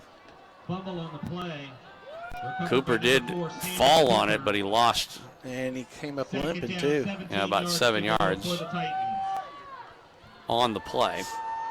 Well, that's a good way to lose momentum, isn't it? Yes, it is. Man. Assuming, though, that the Titans can finish this drive and score a touchdown, I mean, we're going to be at almost the 4th quarter at that point, down by 3 scores in a playoff game. You almost have to do some sort of desperation at that point. Here's Cooper rolling to the right side. He'll just throw, and he threw to nobody. They're going to be lucky, if he doesn't get one, although there also is a possibility of a roughing the passer. They didn't call that. And I tell you what, Sammy wasn't running very good right there. No, he clearly was not. He's injured. A little gimpy. Well, no flag is coming out for either. Like I said, I think they could have called roughing the passer, and I think they could have called an intentional grounding as well. And they didn't call either. So it'll be 3rd down and about 17. But that was a coverage situation more than anything else. So do they go for half of it here, or do they go for the first down here? We'll see. Back to throw, and now they stop play. Delay again. Timeout. Timeout was called by the Titans. Stopping the clock with 2:14 left to go. 2:19, excuse me, in the third quarter. So like I said, if, let's say that roughly 2 minutes run off the clock and the Titans end up in the end zone, are you at a point down by 21 that you have to kick an onside kick? I don't think so, not yet. Go ahead and kick it deep to them and play football. Yeah. Or even try something, that isn't specifically an onside kick but could result in a turnover, like one of those sort of pooch kicks where you try and kick it over the first group but before the second group and hope that your coverage unit can beat them to the football. Back in the day, if you remember when we were Class 4, you used to like to do the kick off the up man. Exactly. Nail him in the head. Yeah, sometimes. You never know. No. Happens. I mean, that is it causes turnovers from time to time. All right, Cooper, Twins on either side. 3rd down and 17. They'll have 2 tries at it. Back to throw goes Sammy. Goes over the middle, almost intercepted. Probably should have been. The linebacker there, Stevenson, got a couple of hands on it, knocked it down. It'll be 4th and 17. Is that a middle screen? I don't think so. I think he was going down the seam. No, because I didn't think the receivers were there wasn't very anybody hard. there for a screen. Yeah, the receivers weren't running very hard. Yeah, he was going, I believe he was going down the seam to the slot receiver on that side. Pass broken up by number 40, Andrew Stevenson. But, well, here it is, 4th down and 17. They need the ball at the 13.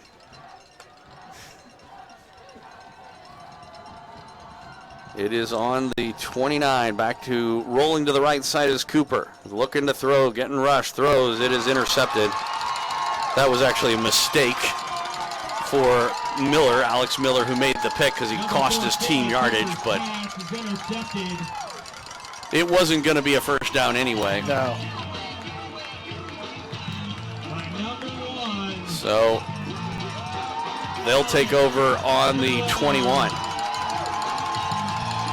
He actually cost his team about 10 yards by picking that pass off. But the good news is coaches are a lot more forgiving when you're up 28-0 in the 4th quarter. Yeah. It's not quite the 4th quarter yet, but we're getting there. There is 2:08 left to go in the 3rd. And like I said, the Titans didn't have any answer for this Liberty North offense. No. Toss sweep. Turner, he'll cut up the middle and pick up about 3, maybe 4 to the 25. There's a flag on the play. You have a flag on the play in holding territory.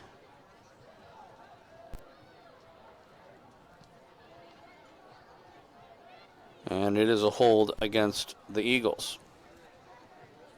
Holding called against Liberty North High School.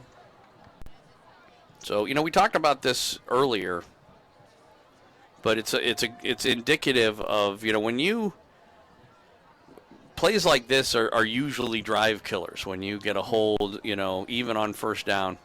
And when they aren't, that usually is an indication that you're not going to win a game. If you can't stop a team when they've gotten a 10-yard penalty against them, then your defense is not accomplishing what they need to accomplish. Give up the middle for Turner. He was able to break a tackle, but still shy of the 20-yard line, probably about the 18 or so. A pickup of maybe 5 or so. A late flag comes in after the play was over. Peck comes up a little upset. I don't know if there's, the way the flag was thrown, it was in the unsportsmanlike conduct or late hit type situation. Of course, there's always the possibility you can get some frustration out of the players when you're down 4 scores this. It's against the Eagles, though. some sort of personal foul. Going over to give an explanation to the Eagles coaching staff.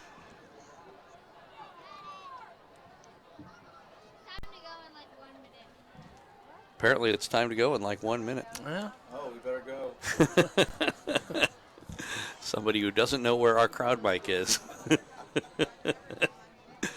Minute 40 left to go in this quarter. After the penalty takes them half the distance back inside the 10-yard line. Personal foul called on the Eagles. So first, let's call it 22. 22 yards to go. Again, the ball at about the 9. They need the 31.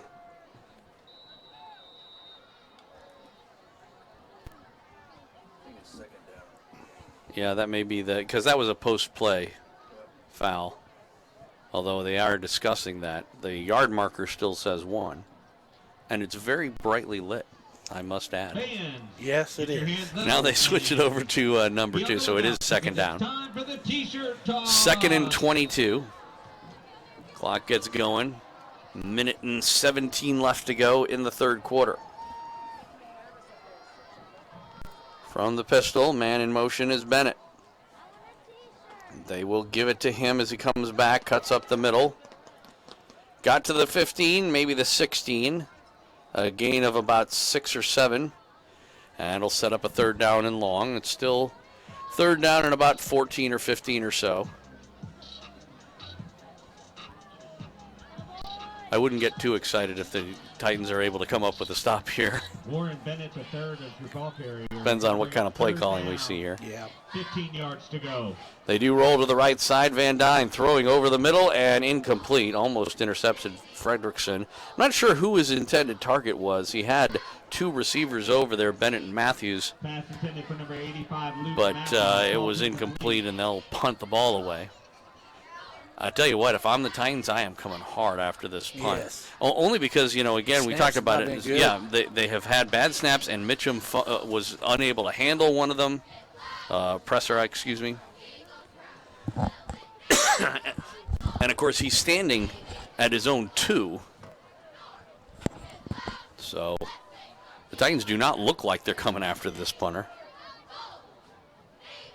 They do send one guy in, and he runs into the kicker, and he's going to get a flag.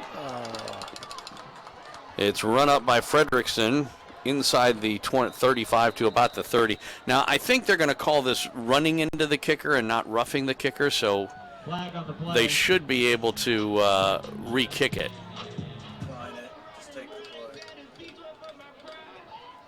They could do that, too. We'll see. I think they're going to kick it again. Take the 5 yards and kick it again because it was a good run back and good field position for the Titans. It's not enough to get a first down. I'm not even sure that roughing the kicker would have been enough to get the first down. But they will go ahead and mark off the 5 yards and give them an opportunity to re-kick. I'll tell you what, in the Lee Summit Rockers game, 7:50 left in the third quarter, Lee Summit's still up 14-0. 23 and a half seconds left to go in this third quarter. Eagles on top of the Titans 28-0. 10 yards to go for the Eagles. So now standing at about the 7-yard line. Braden Presser. Bit of a high snap, but a decent one. He gets it off. And Fredrickson fields it at the 40, and it was hit and tackled pretty much immediately. Lynn, a good job on the coverage. Because if he didn't tackle him, actually, I think Fredrickson would have had a pretty good run back. Yes. And I think that Shane thought he was going to be able to slip that tackle. And he almost did, but didn't quite. Wasn't able to keep his balance. That was tough, too, because his body was being turned around. Mm-hmm. Well, I mean, you're making that catch, and then you have to, adjust to someone, and he sort of came over the top. The ball is spotted at the 39-yard line. 1st and 10, Lee Summit West Titans. See what the Titans do here. Still down by 4 scores. Cooper will give. Wilson up the middle. Gain of about 5 to the 44, second down. The Titans hand it off to number 2, Taylor Wilson. Picks up 5 yards on the play. And that's going to end the third quarter of play. The Eagles get the only score. They extend their lead to 28-0. Well, they got 12 minutes of football left to go. We'll see if it's the last 12 minutes of the 2019 season for the Titans when we come back. 28-0 for Liberty North on Titan Football, a presentation of Backport Sports, Beck Bros Productions, and 810varsity.com. Fans, when you attend a high school game, do you stand at attention during the national anthem? Do you cheer a good play by the opposing team? If your team loses, do you take it well in stride? If you answered yes to any of those questions, you're showing positive examples of sportsmanship. Don't forget that when you attend high school events, young eyes are watching you for examples of acceptable behavior. By making a conscious effort, you'll be helping our students grow into better citizens. This message was brought to you by your friends at the Missouri State High School Activities Association and the Lee Summit School District.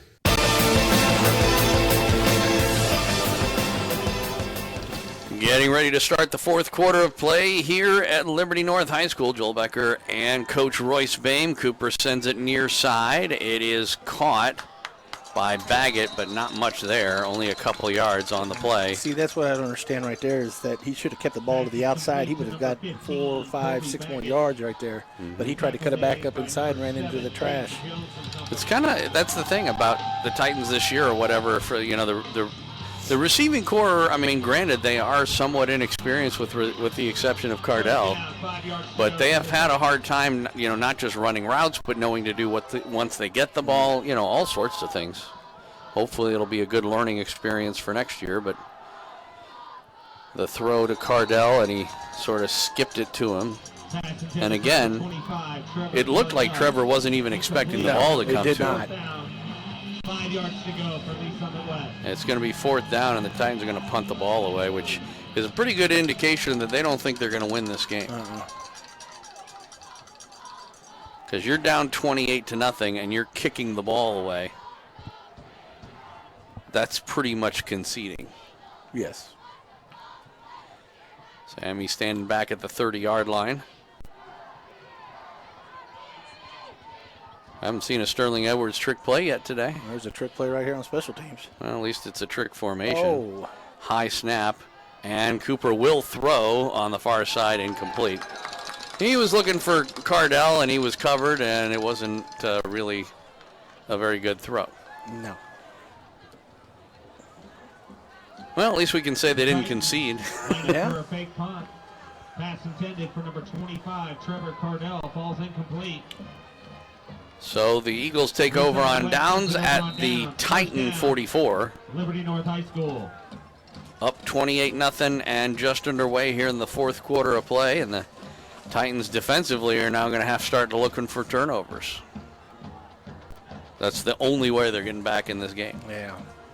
A couple of defensive scores would be nice. Actually, at this point, a score would be nice. You'd hate to end the season as things are. There's a run up the middle, and again, the Titans can't even really get the guy taken down. The Eagles hand it off to number 44. And it was Turner on the carry. Pickup of about 6. It'll be second down and 4.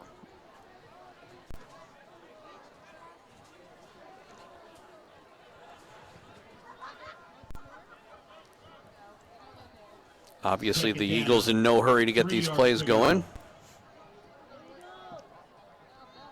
Willingham Davis in the backfield, in the pistol. And it'll be a give to Janess this time, trying to go around left side. He was taken out of bounds. As he got up to maybe the 33, they'll give him the 32. And he will be... Janess is your ball carrier for the Eagles. Well, let's see. I mean, where it looks like they're putting it down, he should have a well, help. There's a flag in yeah. there. That's why they aren't doing anything yet. This one's coming back on a hold, it looks like. Holding on Liberty North, and that will turn what would have been a first down into a second and about 12. gosh. Watching the official mark it off, and he's walking back in. He's way off. Okay. I'm like, man, that's typical this year, right? I guess so.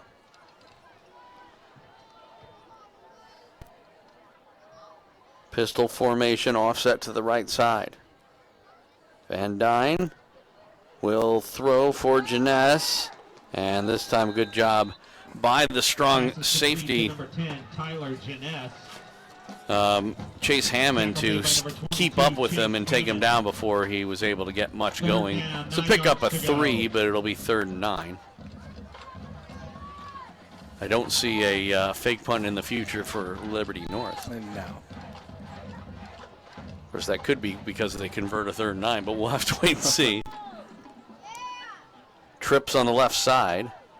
Van Dyne from the shotgun, looking that direction. He'll throw, and he threw it a little short, looking for Bennett again, who would have been open, but he short-armed that one a little bit, looked like. And it will be a punting situation.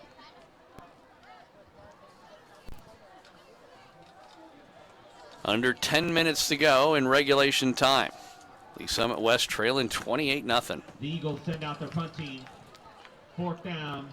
Fredrickson standing back at the 15-yard line. I do find it interesting that they're not using Wilson anymore returning punts, even in this situation in this game. It's not. I'm not suggesting that Shane is incapable of running punts, but if you're looking for a big possible return, as Fredrickson lets the ball bounce, it goes into the end zone for a touchback. That's the play of the year. On punt. Played it perfectly. That was great. As it worked out, although you never knew how that ball was going to bounce. But even if it's bounced and went out at the 1, he played it right. Oh, absolutely. Yeah, the right choice was to call for a fair catch and let it bounce behind you. Absolutely. Yeah. Yep. So Titans take over 1st and 10 from their own 20 with 9:38 left to go in regulation time. The ball is spotted at the 20-yard line. I mean, if I'm the Titans, the first thing I'm trying to do right now is get on the scoreboard. That's what I was thinking too, Joel, is let's get on the scoreboard. And then worry about whether or not we might be able to, see what we can do about winning the game. Play action. Here is Cooper rolling to the left side. He'll throw to nobody. He had Baggett in the general vicinity, but for some reason, Colby really wasn't even running a route. I think he was supposed to be the original target. That was supposed to be a screen. In other words, they faked it to Wilson. He was supposed to roll to the left side and throw some sort of a swing past the Baggett, but it was well covered. And once it didn't happen, it was like Colby gave up on the play, but that didn't give Sammy anywhere to go with the ball. No, even at the next level, Cardell was covered real well too. Well, and on the other side of the field too. Trips on the right, one man on the left. 2nd down and 10 for the Titans. Cooper back to throw. He's looking. He'll throw over the middle. McAtee makes the catch, hit and tackled at the 35, but it is good for 15 yards and a 1st down.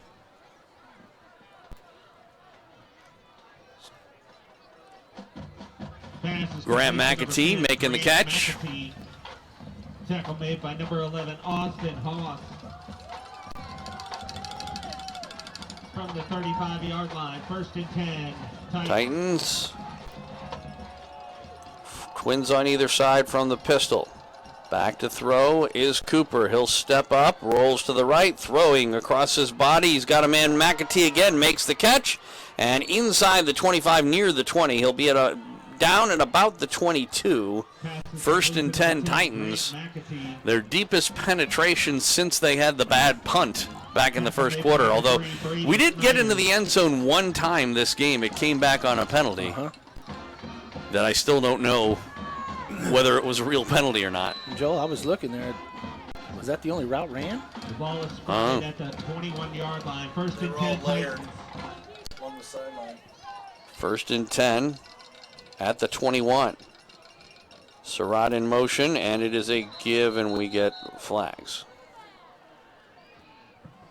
Offside. A false start. False start. Against the Titans. Flag on the play. So that's the kind of game it's been, the kind of day it's been for the Titans that, anytime they even start getting something going, a sort of unnecessary type 5-yard penalty. detraction occurs. We had the touchdown called back on the illegal man downfield penalty. So, first down and 15 after the penalty. It is a toss to Surratt. They try and throw it back to Cooper. This is a live ball. Sammy didn't know that was a backwards pass. Luckily for the Titans, I think that was Donahoe came back and fell on it. It's going to be a loss all the way back to the 36. And set up a second down and about 25, 24 or so. There was your trick play. Yeah. It was intended to be. But, I mean, how about Sammy Cooper? Yeah, well, I mean, like I said, it was such a bad throw from Surratt coming back. But at the same time, it was a backwards pass. So that was a live football. And Sammy, after he didn't catch it, it was like he just thought the play was over. But it wasn't. Cooper back to throw. Throwing over the middle. He's got a man. It is caught. And it's Donahoe. And he goes right up the middle, back to the original line of scrimmage, the 21. It'll set up a third down and 10 from there. Tell you what, Colby Donahoe on that catch, that should, if nothing else, that was a reward for having enough sense to fall on the ball. Right. Throw it to him. If it wasn't, it should have been. Third down, 10 yards to go. 3rd and 10. Presumably they have 2 tries at this. Trips on the right. One man in the backfield, Wilson to the left of Cooper. Takes the snap, goes back. 3-man rush, they throw on the near side, incomplete. He was looking for Russo, and it wasn't an especially good throw. A little short. Yeah. AJ didn't exactly make an especially good attempt to come back and get it either, though. And it'll be 4th down. They need the 11. Ball's right about the 21. Incomplete pass. Twins on either side. Down, 10 yards to go for the You throw it to McAtee. He's been the target this drive anyway. He'll throw. Does throw that. He threw it toward Russo. He was tackled on the play, but apparently not too early. A little slow in getting up. Coverage over on the play by Braden Snyder, and the Eagles take over on downs. I don't know, did you think he got there early? Incomplete pass. It was close. It was close. It could have gone either way. It could. I think so too. I think if this is a 28-28 game, then there's a much better chance that might have been called. But at 28-0 in the 4th quarter. Well, does Jonesy keep the ball on the ground, grind it? He's going to go in the air with it. 7:22 in regulation time. From the 20-yard line. They're on their own 21. 10, Eagle football. They're definitely in a running formation, and they do give up the middle. Willingham Davis, I believe, on the carry up near the 24. Pickup of 3, 2nd down and 7. Eagles handed off to number 34, Zach Willingham Davis. Picks up 3 yards on the play. That'll bring up 2nd down, 7 yards to go. Certainly in no hurry. No hurry. No. Nor should they be, by the way. They bunch the formation up. 3 on the right side. A toss sweep. Willingham Davis spins out of a tackle. Again breaks another tackle and goes out of bounds. I'll tell you what, and there's a flag that comes very, very late. So there's something that's going to be tacked on to the end of this. I think Carson Peck is playing hurt right now, by the way. Did you notice his body language? Pitch it to number 34, Zach Willingham Davis. There's a flag at the end of the play. Let's see what the call is. I assume it's some sort of a hit out. Yeah, personal foul on Frederickson. Right, for a hit out of bounds. No, he was inbounds. Was he? Yeah, it was late hit. Just play was all the way down here on the 40, and Frederickson hit him back on our 40, or their 40. So, how many times now have we given up 15-yard penalties? 3, 4? 4. Takes it up to the 49 and gives them a first down. 15-yard penalty from the 49-yard line. 1st and 10, Eagle football.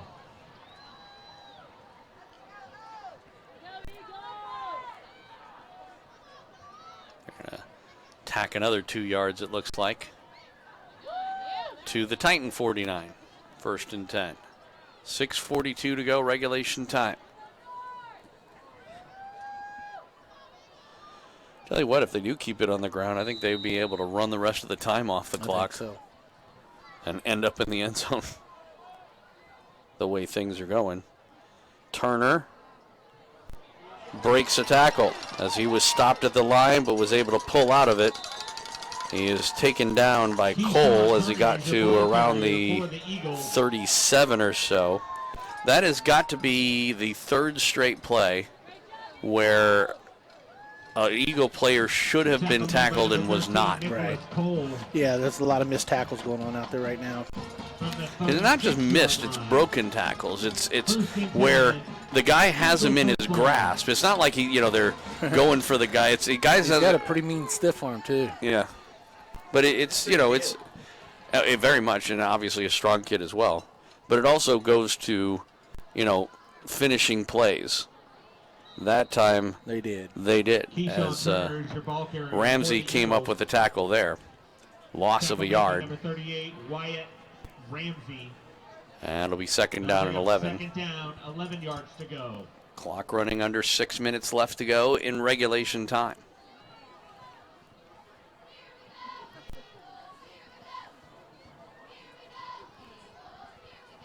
Winner of this game would play the winner of the 4-5 Lee Summit North Lee Summit game, right? No,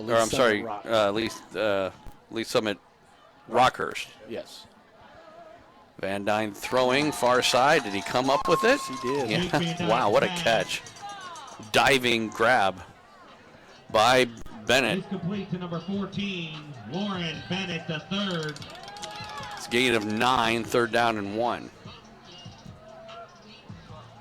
Stopped just short of the 1st down. 3rd down, 1 Tigers yard to still go. winning? Well, it hadn't updated yet. Okay. Maybe yours. We'll see. 3rd down and 1.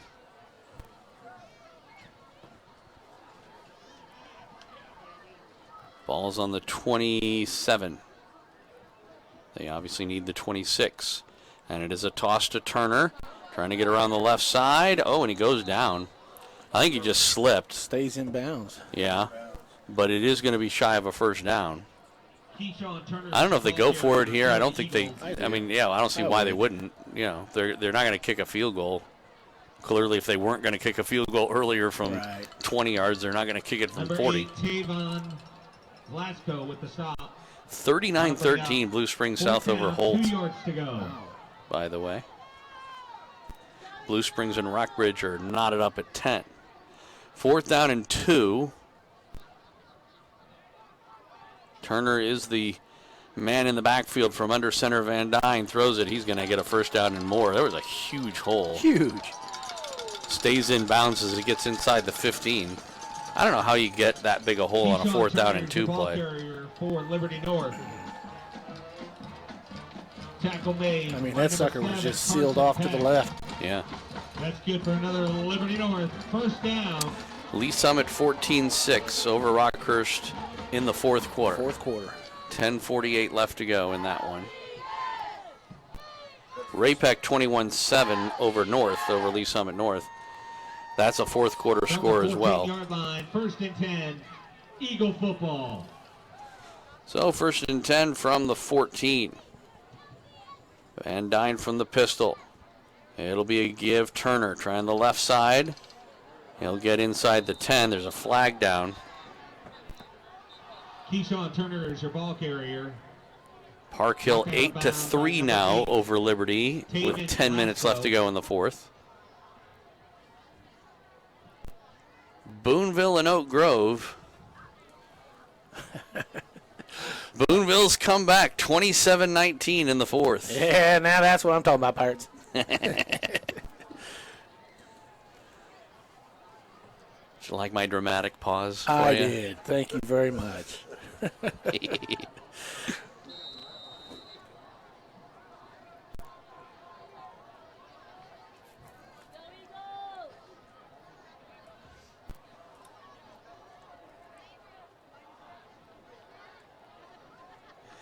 So after the penalty was a holding call.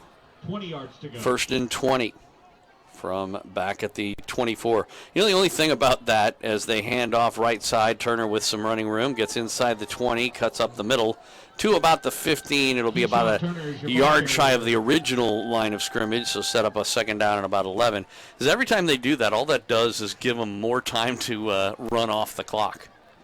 Because the Titans have shown no ability to stop them. No.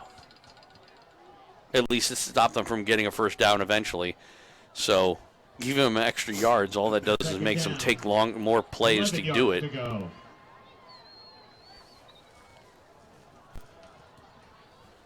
Looks like the 2 Lawrence teams are going to win. That's actually not good for the radio station I work for because they're not going to have anywhere to put them because there's a KU game next Friday night. No, next Friday? Yeah. Man in motion. And it is give. Bennett trying to go around left side. He gets tripped up as he got inside the 15, too close to the 10. Is about a yard shy. Yeah, that's what they'll do. Even with it being preseason, because it's a basketball game. But that's the thing, is those games are carried on KLW and on KISS 105.9, which means they'll put one of the high school games on the bowl, but have nowhere to put the other one. It'll probably end up getting streamed. I guess I hope whoever it is they're streaming doesn't have any exclusive deals. Right. 3rd down, about 7. Van Dyne rolls right. Got time, throws, corner of the end zone, and it's incomplete. Fredrickson over on the coverage. Matthews, the intended receiver, stops the clock with a minute 33 left to go. I'm sorry, 23 left to go in this one. Think the Titans can get 4 scores in that time? I don't think so. Again, I just want to see them get 1 at this point. They are going to give their field goal kicker attempt a chance to try a field goal. Craig setting up for a 28-yard field goal attempt from the left hash mark. Snap back, ball down, kick up. It is high, it is long, and it is good. 28-yard field goal by Blake Craig extends the lead to 31-0. We'll take a break, come back with the kickoff. Coming up after this, this is Titan Football, a presentation of Backport Sports, Beck Bros Productions, and 810varsity.com. High school sports fans, Trent Green here, and when I want the latest scores and news, there's only one place I go, 810varsity.com. Live scores, features, brackets, and even watch games live on the laptop, phone, or mobile device. Watch the Lee Summit, Blue Springs, and Park Hill schools, Blue Valleys, Olathes, Rockhurst, Miege, Lansing. The list goes on into Missouri and Kansas. And playoff broadcasts too, plus top 25, awards, and more. Check it out now, Kansas City's home for high school sports, 810varsity.com.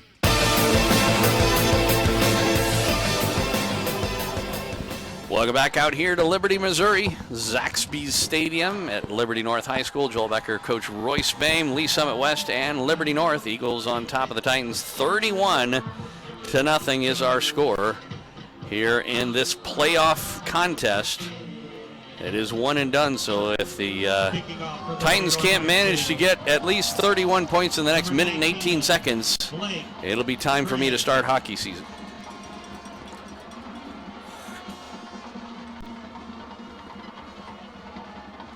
Ball teed up at the 40-yard line, left hash mark. Craig's kick down the middle of the field. It is taken by Cole, trying to get out of a tackle, can't. I don't know. At least to see some effort. I wonder if they're taught to do that. Get the ball and go to your left or your right instead of straight up the gut and try to get some yards. Right, come across the field. Because they lost yardage right there. That's what but that's what they've done every time. I know. So, 1st and 10 for the Titans on the 31. It'll be interesting to see whether or not they go to the air here and try and get points, or if they just run this clock out with, a minute and 20 seconds, minute 13 actually.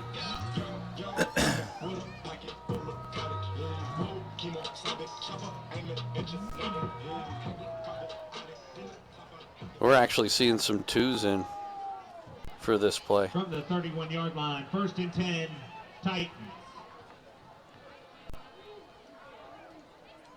Interesting, isn't it? Yeah, it is. The center didn't know what the snap. Oh, jeez. Well, and I think the Titans ended up having to call a timeout because of the personnel issues. But that's telling, and I think it's something that the coaching staff is trying to send a message, I guess. I don't know.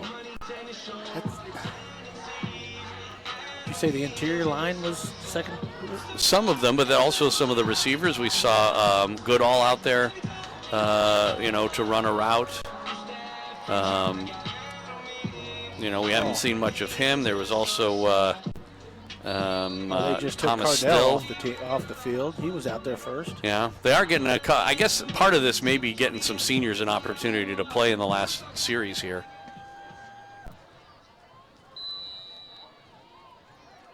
Cooper is still in at quarterback.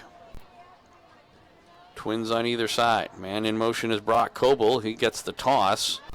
Nowhere to go. Loss of about 4.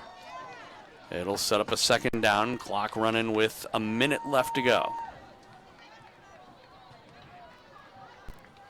Well, you got to hand it to the Eagles. The season they're having has been very impressive. Going to 10-0 and either facing Lee Summit or Rockhurst, or right now it looks like it's Lee Summit. Yeah. And the last game that those two played was pretty good, pretty tight. Yards to go. Goodall in motion to the right side. On 2nd down, Cooper will give to Coble again up the middle with some pretty good running up the middle. Got to the 40 and was stopped there. It'll set up a 3rd down and short. 3rd and about a yard. Pickup of maybe 12 or so on that play. That may be the last play. They're running up to the line. It's down to 12 seconds left. And they do give it to Coble on the left side. He gets around.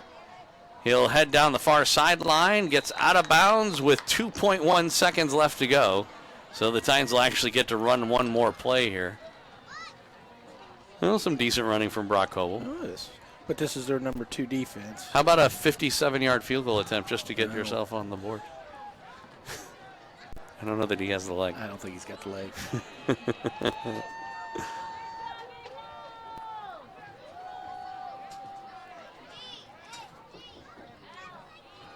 Well, this is it. Last play, presumably.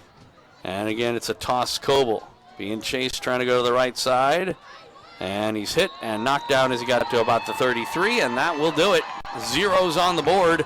And the Lee Summit West Titans, for the first time since the inaugural season of Titan football, end up with a sub-500 record, 4-6 on this season. What was your final record in that first year? Was it 3 and? It was 4-7. 7, yeah. I thought it was pretty close. Yeah, because we went 2 games into the playoff. Right. And so a disappointing performance here against the Liberty North Eagles. I mean, again, the Eagles are a very good team this year. They have, they have overperformed, but I think we certainly saw in this game that they're a for real team. Yes, they are.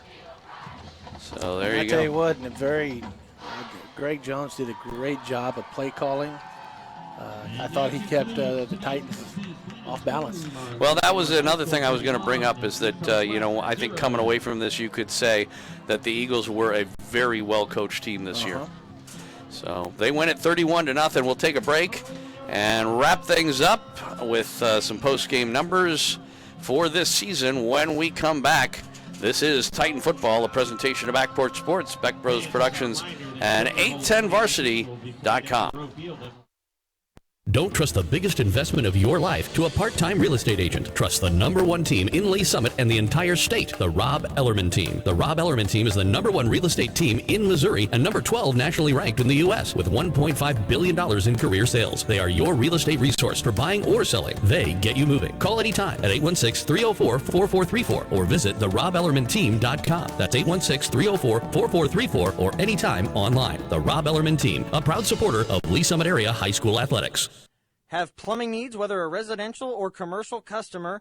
Kansas City has turned to Graybill Plumbing since 1986. Graybill Plumbing strives to be the premier plumbing and mechanical contractor in the Kansas City area while offering unique solutions to general contractors, architects, designers, and homeowners. Call Graybill Plumbing at 913-432-9660. That's 913-432-9660. Or visit online at graybillpipeworks.com. Core Civic is proud to support Lansing Athletics. Core Civic is America's leader in partnership corrections, operating over 60 facilities in nearly half of all states.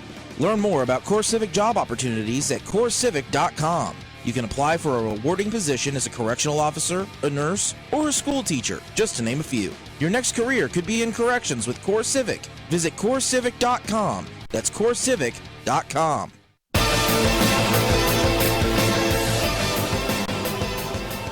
Welcome back out here to Liberty North High School. Joel Becker, Coach Royce Boehm, Lee Summit West, and Liberty North. And the Eagles taking out the Titans in the playoffs in the quarterfinals of Class 6 District 4, 31-0. The final score here tonight as the Lee Summit Titans dropped to 4-6 on the season. And, as a 4-1 team at one point in this year, I mean, I guess you could definitely call this a streaky team. They had an opening week loss, a 4-game winning streak, and then a 5-game losing streak to end the season. Yeah, and noticing down on the field, Vinny had a quick talk, very, very short talk. Well, it's cold.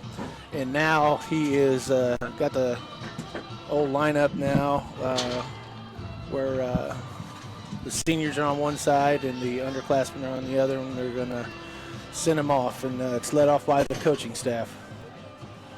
So, Royce, you have the post-game numbers for us. You don't want to hear them, Joel. I don't care. Oh, I tell you what. I never listen to these numbers anyway. Tonight, really, really, really lopsided. Total offense, Lee Summit West, 191. Liberty North, 365. Number of plays, 50 for Lee Summit West, 59 for Liberty North. Average yards per play, 3.8 for Lee Summit West, 6.2 for Liberty North. Passing, 108 for Lee Summit West, 227 for Liberty North. Rushing, Lee Summit West was 83 yards rushing. Liberty North, 138. Penalties, 6 for 50 yards for Titans, 7 for 75 for Liberty North. There was no fumbles lost. It's one interception, but it was a completely fumbles. I was adding that there was one interception, but it was a completely meaningless one because it was on a fourth down play. In fact, it actually hurt the Eagles to intercept that pass. Right. First downs, Lee Summit West only had 12, Liberty North 21. Sammy Cooper was 11 for 24 for 103 yards, 2 interceptions. Rushing was led by Taylor Wilson, 12 for 47 for an average of 3.9 yards. Receiving, Grant McAtee had 3 receptions for 59 yards. Trevor Cardell had 4 for 26. Coble almost equaled our rushing production for the rest of the game just in those last 3 plays. Yes. It's pretty amazing. It was. Some scores for you.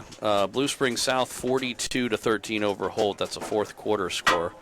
Not quite yet a final, at least not as far as we're being reported. Blue Springs, with about 4 minutes to go, leading Rockbridge 17-10. Boy, you look back at that Rockbridge game we played. Oh, I know. And at any rate, you kind of wonder how they're even that close with Blue Springs. Let's see what else we can find from actually, it's now tied. Rockhurst and Lee Summit 14 all. Wow. With 54 seconds left to go in the fourth quarter. So that one looks like it's... Huh? They went for 2 to tie it up. Rockhurst did. Did they? Yep. It was 14-6. Oh, must have, and then they must have made it. Yep. So that one looks like it's going to overtime. Ray-Pec looks like they're probably going to advance on. Lee Summit North, it was 21-7 in the fourth quarter there. Park Hill and Liberty, there's about 4 minutes left to go. 8-3 remains the score, Park Hill over Liberty, but they are within striking distance. I have no idea who has the ball. So you never know. Fourth quarter score, 27-19 still, Boonville over Oak Grove. A little tidbit of information from my partner here. Yeah. Wish I had a final for you, but I don't. So that takes you up through the District 4 Class 6 scores. Unfortunately, we won't have the finals. So, at the beginning of this game, we talked about the Titans team. We saw earlier on in the season while the team was on a 4-0 run and played a great game against Staley, for example, and beat Rockbridge pretty solidly, beat Fort Osage solidly. So we know that the team is capable of playing better than they did in those last 5 games, the last 4 before this one. And we talked about it, that we knew they were capable, but the question was, it's now in the last 4 games, it seemed like they just weren't quite stepping up to the level of play they were capable of, but maybe they would in the playoffs. I think it was clear they didn't. Yeah. I don't know. There's a lot of question marks that are hanging out there right now, Joel. And I don't know if they're question marks that we keep to ourselves. Yeah. And keep peace in the family. Things for the coaching staff to discuss. Exactly. Over the off season.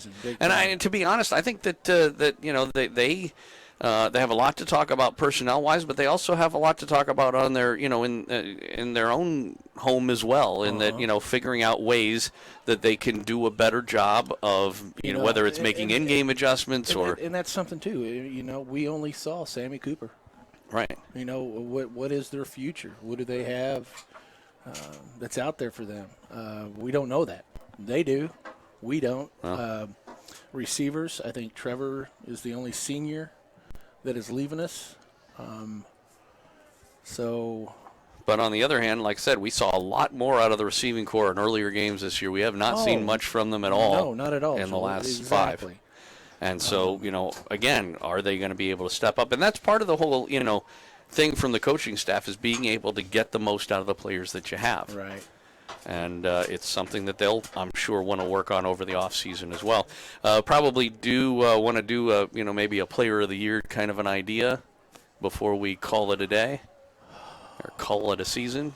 Force, number 90, D-line. That could be a good Mark one. Files voting for Devin Force. That could be a good one. He's definitely a good choice. Uh-huh. The whole front 4 would almost be a good choice. I thought Basil played well. I thought that Benedetti played good. Cam Carswell had a good season. Sammy Cooper went through the season and had his ups and downs. There was a stretch where he looked very good as a quarterback, but there was also, he went from making questionable decisions at the very beginning, like against Park Hill or whatever, to getting better and better for a while, and then started to regress a little bit as the season went on.